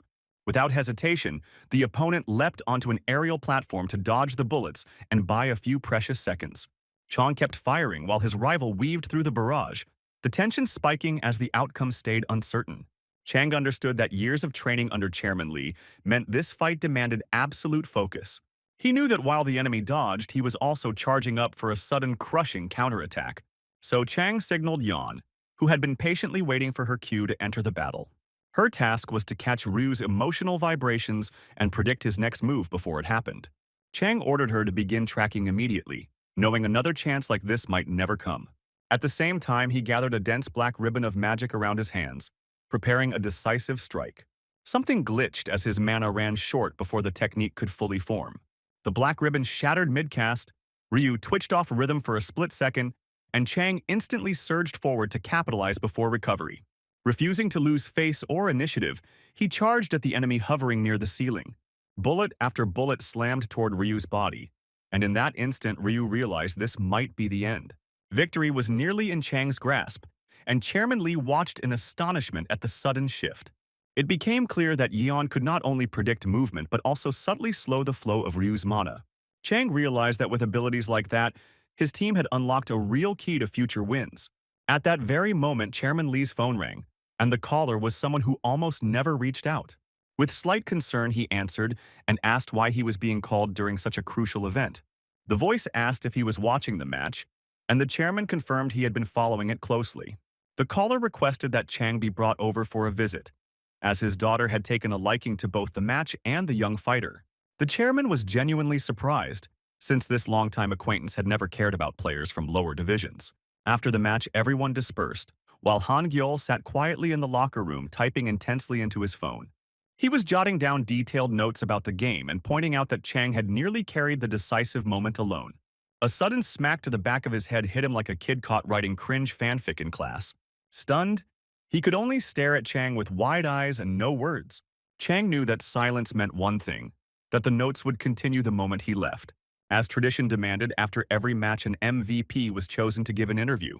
This time the MVP was Chang himself, and he stepped up to the podium ready for anything. The first question was predictable, asking whether the win was truly planned or just a lucky break. Chang remained composed and stated confidently that victory had been scheduled since the season began. The host reminded viewers of the earlier press conference where his bold words had caused a stir. The host then replayed the match's most explosive moment and asked for Chang's comment. On the screen appeared the frame just before Ryu's defeat, with Chang's rifle aimed straight at him. The audience wanted to know if Chang had anticipated the duel or if it unfolded on instinct. He faced a choice between honesty and pouring gasoline on an already blazing narrative. Chang declared that he was always ready for any duel or battle and could never be caught off guard. With a faint smirk, he mentioned his main rival while pretending to forget the name. The referee gently supplied the name Ryu Jajun, trying to smooth over the brewing tension. Chang repeated that he considered his opponent mediocre and easily trapped by superior planning. He emphasized that it was not about the enemy being weak, but about himself being simply too good. Watching the interview, Ryu struggled to contain his fury as his fists trembled. Chang was deliberately playing to the crowd, crafting the exact image he needed. Back in the locker room, the team showered him with praise for both the fight and the fiery interview. Chang only smirked and said he had done nothing special, just executed the plan. Yet what the team really wanted to know was how he managed to bring Ryu down to the ground and seal the duel in the final moment. In a calm, even tone, Chang stated that the final play was not his doing at all and that Yeon had delivered the decisive impact. One of the players pointed out that Yeon had been training separately with Chang, and that instantly sparked some suspicious side-eyes. He genuinely wanted to know how they had unlocked new abilities in such a ridiculously short time. The girl, stammering from nerves, almost said Chang's name and was about to spill the whole story. Chang looked around in confusion, unable to understand why the entire team was staring at him like he had just confessed to something illegal. The squad was low-key shook by what they thought they heard, while Chang found their reaction wildly overblown. The team's imagination ran in the wrong direction entirely, and Chang felt like the only sane person in the room. The next day at the team house, Chang watched an interview the prince was giving, and it felt straight-up bizarre. The guy was explaining how the team owed their brilliant results to him and how he had become their central pillar. Chang stared at the screen in disbelief, like he had turned on an interview where the prince was auditioning to be the main character of the MCU. He also noticed the prince flexing a brand new weapon that had clearly just come fresh out of the workshop. Chang wondered when the guy even found time for this interview and why he was talking such nonsense. When asked how the team started winning, the prince claimed that thanks to him and Chang, the squad had finally become one unit. He added that he was leading the team forward while Chang supposedly handled things from the rear, like some shadow support. The absurdity was interrupted by a notification as Chang received a message inviting him to a meeting. It was Chairman Lee, who likely wanted to discuss the team's future development. Chang knew he could only reveal the broad strokes without exposing the finer details of upcoming strategies. That same day, he cleaned up, put on sharp trousers, and headed to meet the chairman. Entering the spacious apartment, he noticed a couple of unfamiliar faces seated at the table with Chairman Lee. Chang politely greeted the chairman before even stepping fully into the room with the strangers. Chairman Lee smiled and remarked that he had begun to wonder if Chang would show up at all. Chang felt slight irritation at the presence of outsiders since he had expected a private conversation. He wanted to know who these two were and why they were involved in discussions about his team. Invited to sit, Chang listened as the chairman introduced the strangers as longtime acquaintances. Jun Ho-cho turned out to be a manager from the Hunter Association and immediately began enthusiastically praising Chang's matches. Beside him sat a girl glued to her phone as if the entire universe existed inside that screen. The man explained that she was his daughter Manhua, also a player, currently burned out and in need of a change of pace. The girl looked cold and closed off, clearly uninterested in small talk or bonding. The chairman added that she competed in the first division and was nearly the same age as Chang. He expressed hope that the two young players might connect, though Chang had zero memory of her. As if reading his thoughts, the chairman clarified that she was the youngest first division player and not widely known. Since the weather was clear and warm, the chairman suggested Chang take her for a walk while he finished business with the manager. He even threw in a playful wink, leaving Chang wondering what game the old man was playing. The girl did not look thrilled either, clearly aware she was being nudged into forced socialization. The manager firmly told her to go, as if her opinion carried no weight. They began walking around the massive estate, the pleasant weather almost inviting conversation. Chang's first instinct, however, was to analyze her abilities with his habitual calculating gaze. Despite her fragile appearance, she possessed serious strength and skill that outclassed many players. She seemed like a versatile powerhouse, likely trained under strict supervision from her father since childhood. The only thing that unsettled Chang was that he could not remember her from his past life, suggesting she might have disappeared before his rise. While the young pair walked, Chairman Lee tried to uncover the true motive behind this meeting. The manager answered vaguely and asked whether the chairman feared a repeat of the earlier situation involving his daughter. The chairman remembered clearly how she had become the youngest player with dreams of changing the world. She had grown rapidly in power, overcoming obstacles and sharpening her skills at near-accelerated speed. Yet she never reached the top of the rankings and gradually began losing faith in herself. Everyone called her a genius, but unfortunately she had hit her ceiling and stalled. As a father, the manager worried deeply, knowing that realizing one's limit can crush the spirit. He hoped that interacting with Chang might reignite her competitive fire and hunger to grow. Chairman Lee agreed it was an interesting move and expressed hope for a positive outcome. Meanwhile, Chang wanted to understand what was truly going on with her and decided to gently provoke a small conflict to observe her reaction. He bluntly asked her whether she truly believed she still had room to grow, or if she had already hit her ceiling and maxed out her rank. The question made her tense instantly, and she stared at him in silence while he met her gaze calmly and without a hint of doubt. Without breaking eye contact, Chang pressed further, asking if she really possessed what it took to become the best of the best. Irritated and exhausted by her own stagnation, she stepped toward him with anger, as if ready to crush him with a single word. She snapped that he knew nothing about her journey and should stay out of her business, and he coolly replied that her sour expression already said everything. Fully enraged, she decided to walk away, unwilling to let some upstart dig into an old wound. Chang wanted his first impression to hit hard and stick, and from her reaction he confirmed that her personality was anything but simple. Returning to the men, he calmly stated that she had gone off in another direction, prompting her father to hurry after her. The chairman questioned why Chang had acted so harshly, knowing she was already struggling. Chang answered that the whole introduction stunt had been their idea, and he had no intention of babysitting anyone. He viewed her as a spoiled child with everything except the true hunger to fight and grow. The chairman flinched and nearly dropped his cup, realizing that trying to pair them up might have been rushed. In any case, it was time to return to team matters since their personal connection had clearly failed. Chang reported that things were stable and strong, with the team holding first place, though 2 decisive games remained. The chairman nodded and reminded him that climbing to the top is easier than staying there. He noted that the bomb strategy was flashy and powerful, yet its weaknesses had surfaced in the last match. Therefore, the team needed caution and alternative plans, instead of relying on a single trick. When asked whether he understood what required improvement, Chang confidently replied that he always had a backup plan. However, the chairman warned that trying to compensate for every weakness alone could lead to serious consequences, especially now that opponents were fully aware of Chang's abilities and would craft strategies specifically against him. The chairman added that a leader cannot carry everything alone, because if he gets locked down by a strong rival, the team could collapse. Chang listened carefully, knowing the words of a first-generation veteran were too logical to ignore. He wanted a near-perfect path unlike his previous life, and for that he needed guidance like this. Hearing advice from someone who lived in an era where mistakes cost lives held real weight for him. Chang reflected that while defeat damages authority, maintaining the summit matters far more. Meanwhile, the manager caught up to his daughter, who had stormed off in frustration. She could not understand why her father had forced her to meet that overconfident guy. The manager apologized softly, explaining he only wanted to help and maybe that boy could shake her awake. She no longer cared, stating briefly that she was going home and saw no reason to stay. Back home, she opened her laptop and began researching that same arrogant player. Reading articles and match reports, she struggled to believe how much Chang had achieved in such a short time. The fact that Japanese star Takumi Minamino had acknowledged him forced her to reconsider. The facts were undeniable as their paths looked eerily similar with early starts, rapid climbs, and loud successes. She nearly cried, not from jealousy but from confronting her own emptiness and exhaustion. With eyes closed, she remembered how easily and quickly she had once risen toward the top. In her early battles, she defeated opponents effortlessly as if victory were natural.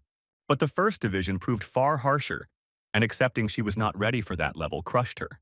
Overconfidence and complacency backfired, and a streak of losses dragged her into apathy. Then some third division guy dared to say she lacked the strength to go further. His words stung deeply, yet she had no reply and simply walked away holding back emotion. She told herself he was just a lower division player unworthy of her attention. However, recalling his words reminded her that her old acquaintance Ryu Jajun competed in that same division. Without hesitation, she dialed his number to ask whether he had crossed paths with Chang in battle. Meanwhile, Chang headed to training, determined to boost his players' independence. The chairman's words echoed in his mind, pushing him to develop each member's personal strength. Together with the coach, he observed practice and realized not everyone's progress was steady. The coach noted that Han Gyol seemed stuck lately and showed little visible growth. He even suggested the guy just needed to eat more like some Pokemon tier logic where evolution solves everything. Chang barely suppressed irritation, finding it absurd to hear such conclusions from someone calling himself a coach. Chang knew the issue was not Han Gyol's talent, but the fact that he had boxed himself in with fear and self-doubt. His telekinesis gave the entire squad control over space itself, yet he stubbornly trained swordsmanship in parallel, allowing him to command multiple blades at once. His telekinetic power was monstrously strong with near-limitless offensive potential, but in pure fencing, he was clearly a step behind. That inner split left him stuck in a mental pit, unsure which path to prioritize without sacrificing the other. After finishing training, he stepped out of the hall and noticed his coach and Chang watching his every move like hawks. Chang was not in the best mood, and bluntly stated he had come to check progress and would now do so regularly. He added that lately Han Gyol had been overthinking and losing focus at critical moments. Chang knew the word stung, but the team had reached a new tier and sugarcoating was no longer an option. This was the Pro League, and to elevate both telekinesis and fencing, he would have to scrap old habits and rebuild his style from zero. In that instant, Han Gyol realized he needed a complete shift in perspective regarding his own abilities. Sharp enough to catch the meaning instantly, he understood, and Chang felt relief knowing at least one player could adapt that fast. The coach stood stunned by the short yet heavy exchange as Han Gyol, newly fired up, sprinted back into training. The next session would pit him against a close combat specialist, and if he truly understood, results had to follow. Brimming with fresh resolve, Han Gyol entered the training chamber where his sparring partner was already waiting. He launched the swords one by one instead of all at once, disrupting rhythm and striking from unpredictable angles. Watching closely, Chang frowned, unsure why that specific attack order had been chosen. Han felt frustrated with himself, believing he still fell short of the level Chang Hyun's weapon mastery represented. He mentally commanded the blades to fly like bullets from an automatic rifle, aiming straight for the mark. Chang exhaled in irritation because brute force was not the goal, and he needed Han to think creatively and flexibly with the blades. Meanwhile, the fiery blonde finally reached her old acquaintance and decided to confront things directly. With a faint smirk, she reminded him that losing to a third-division player meant the opponent must have been legit strong. The guy started making excuses, claiming he was caught off guard and suddenly lost control of the flow. He abruptly ended the call and she smirked again, knowing she had hit a nerve. Memories resurfaced of past training sessions with Ryu Ja-jun under the chairman, when he had seemed untouchable. But her temper flared again, and she chose to focus solely on herself, heading straight to the training center. To become a great hunter requires talent first and foremost, because without that innate spark you can fall behind forever. That talent must exist from birth and be refined step by step until it reaches league-level heights. Yet talent alone is only part of the equation and guarantees nothing long-term. The world is filled with gifted players, and raw ability is far from rare. Even the most talented prodigy will fail without discipline and the willingness to correct mistakes. Chang reflected on his all-seeing eye that let him read others' potential while his own limits remained hidden. He believed the most gifted person alive would amount to nothing if they failed to cultivate their skills systematically. Since the league values teams capable of shifting a division's balance, Chang decided to personally refine Han Gyol. He stepped into the training duel with a sword drawn, waiting for the first strike from the approaching student. On Han's command, a blade shot toward Chang, who deflected it effortlessly while already calculating the next move. The swords kept flying one after another, revealing that the student was beginning to grasp the lesson. Chang saw the effort burning in Han and was glad those weaknesses surfaced in practice rather than in an official match. Gradually, Han Gyol realized abandoning his old style was not weakness but evolution. Still sensing incomplete understanding, Chang decided to test him in a direct one-on-one duel.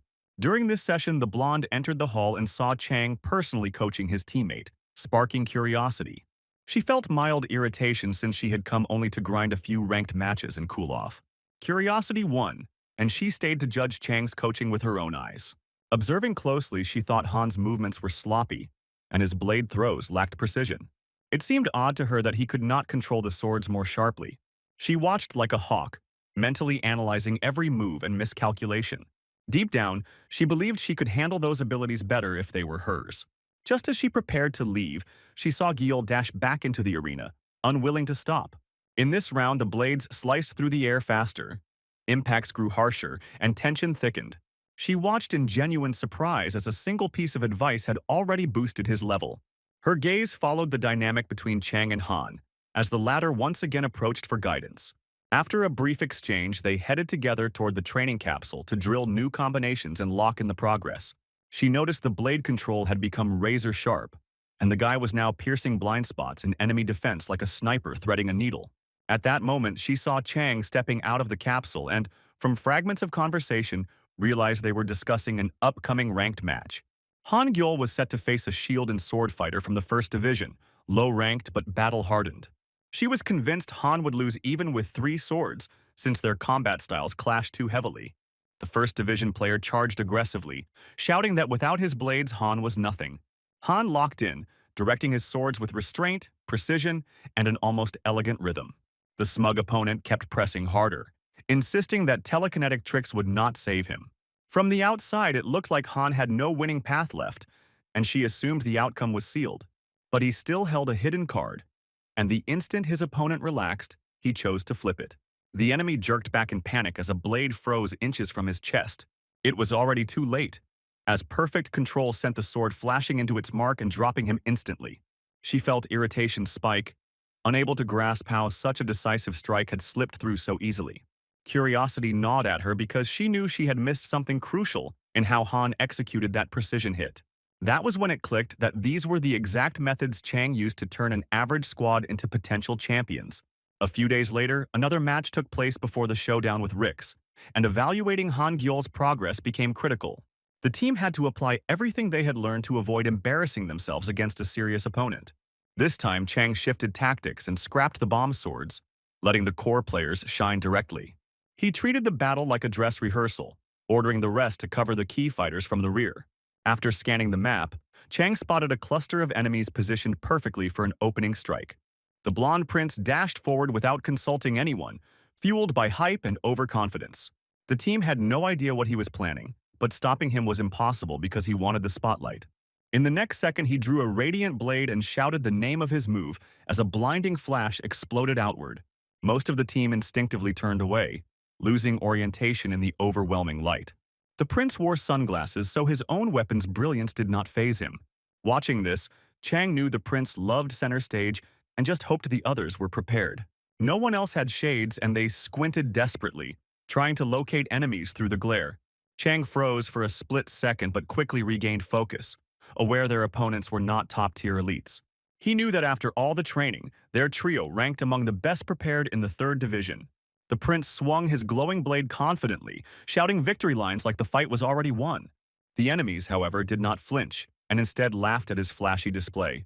They had anticipated the move and equipped dark glasses, nullifying his technique entirely. The blonde was stunned, realizing he had been outplayed, and his plan evaporated for a moment. Their laughter amplified the pressure, exposing how awkward his position had become. He stepped back, scrambling to recalibrate and find an exit strategy. The opponents kept taunting him, inviting him to continue the show and laughing straight at him. With no alternative, he executed a tactical retreat from the front line. The team stood in shocked silence, secretly relieved they were no longer blinded by that nuclear glow. Once again, Chang confirmed that the prince could irritate both allies and enemies in equal measure. After Dojun's retreat, the 2 remaining players shifted smoothly into coordinated team tactics. Telekinesis became a nightmare for the opponents, who could not keep up with constantly shifting blade trajectories. Despite the chaos, the team secured the win in the end. Chang worried most about Gil Han, since he lacked overwhelming natural talent. Yet the training helped him realize that discipline and style reinvention were the true road to victory. The battle with Rix loomed ahead, and the team gathered for a strategic council. The head coach of Rix could not comprehend how former underdogs had suddenly turned into a real threat. He knew that if Chang kept winning, his own squad might slide down the rankings. Determined, he resolved to secure victory at any cost. The blonde, noticing anxiety in her teammates' eyes, stood sharply and scolded them for their cowardice. She declared she would never lose to that annoying Chang and that their team could handle his tricks. The coach nodded, aware that they had Hyo Ju on their side, a figure who could become for them what Chang had become for PER. The man admitted the girl had a point, realizing they should not fear the opponent nor play by rules forced upon them. He broke it down simply. They win with precision and calculation, while the others rely on stamina and rush into clinches. Back home, the girl could not get Chang out of her head. sitting at her computer for hours digging into every detail about him. Interviews with strong opponents did not impress her because words are cheap and almost impossible to verify. What truly unsettled her was what she witnessed in training, since Chang proved genuinely powerful both as a coach and as a fighter. She rewatched nearly every match he played, hunting for patterns in his decisions and methods. It felt beyond her grasp, and she remembered Min-seon once mentioning a strange guy from the third division. She messaged her friend, hoping for clarity about her doubts and growing curiosity. The friend replied that she knew little herself, but rumors about his strength were serious. She added that if more insight was needed, they could ask Gion Tae, who had already faced Chang in battle. It surprised her that a national-level player even knew a so-called kid from the third division. She wrestled internally, unsure whether Chang was truly that great or simply wrapped in hype. Eventually, she shifted to action, drafting a detailed plan for the upcoming match and scanning for weaknesses. She understood that PER's core power rested on 4 rookies with genuinely dangerous abilities. Her calculations showed that close combat required aggression, while Chang's firepower could be neutralized with fortified cover. She analyzed each player carefully, noting that Han Gyeol was crafty, even with 3 blades and skilled at tempo shifts. Ji Soo-doo's gravity control and Do Jun's radiant blade seemed manageable as long as focus was maintained. When the analysis ended, her fear faded and the battle no longer looked overwhelming. She now saw vulnerabilities in PER and felt confident her team could exploit them. She constructed a strategy she believed Chang could not predict due to limited experience against First Division squads. Fierce determination burned in her eyes as she longed to defeat those cocky rookies and especially put Chang in his place. She compiled the analysis into a long message to her coach, surprising him with its depth. He admitted the plan was solid and that the cover tactic could preserve lives early in the fight.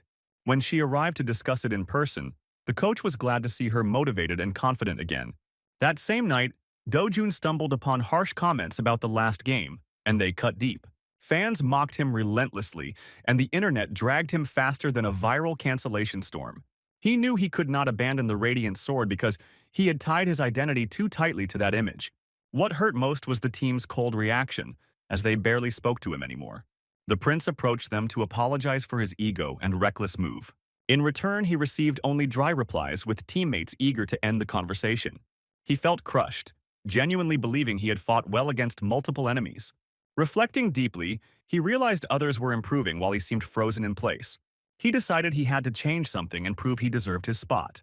A strange idea formed in his mind to make his technique invisible, even to prepared opponents. Yet he had no clear roadmap, and his thoughts tangled without direction. Before the match, the team gathered in the living room to finalize strategy and roles. Chang explained that the opponent would likely play tank style with heavy defense and calculated strikes. Players debated and refined options because a serious opponent awaited them. They knew the enemy had studied their tricks and prepared counters. Chang proposed shifting tempo by launching an aggressive assault immediately after the first bombardment. That required flawless execution from everyone because mistakes would be fatal. Everyone noticed the prince looked tense and unusually quiet, his gaze uneasy. Chang caught the shift and recognized it as fallout from the recent failure. Aware of his need for attention, Chang chose not to press further to avoid worsening things. He assigned roles clearly and reminded each member that distractions were unacceptable. After the meeting, the team dispersed to prepare and gather gear. The prince still felt anxious but secretly aimed to shock everyone with his growth. Match day arrived, and the arena was a massive virtual city packed with cover. The confrontation promised to be a turning point that could reshape the division's hierarchy. The entire world watched as commentators speculated wildly about who would claim victory. The commentators stressed that the opening strike would decide everything, as the raw power of both squads was bound to set the tempo for the entire clash. The match kicked off, and Chang instantly asked Yeonju for enemy positions and headcount at their current location. She fired back precise coordinates, and Chang ordered a lightning-fast assault the moment the first explosion landed. Chang muttered in irritation that 3rd Division maps were too clean, with no side threats and everything boiling down to pure team collision. The gap between divisions was never just about player skill alone. The real difference lived inside the arenas, where 3rd Division maps stayed simple, with barely any monsters and almost zero traps. Starting from 2nd Division, maps unleashed deadly creatures and layered mechanics that cranked the difficulty to brutal levels. Thinking about that, Chang closed in on his squad, knowing this win could elevate them to a whole new tier. He confirmed whether the enemies were still holding position because it felt like they were baiting the first move. The logic checked out since their chosen cover was small and perfect for waiting out the right moment. Everything stayed on script for now as the team remained calm and braced for the push. The explosives were locked and ready, needing only precise deployment. When the bomb swords launched forward, Chang sensed something off because it all looked too smooth. It felt suspicious that the enemies made zero moves while lethal projectiles flew straight at them. Even a shield with boosted recovery could not tank direct annihilation.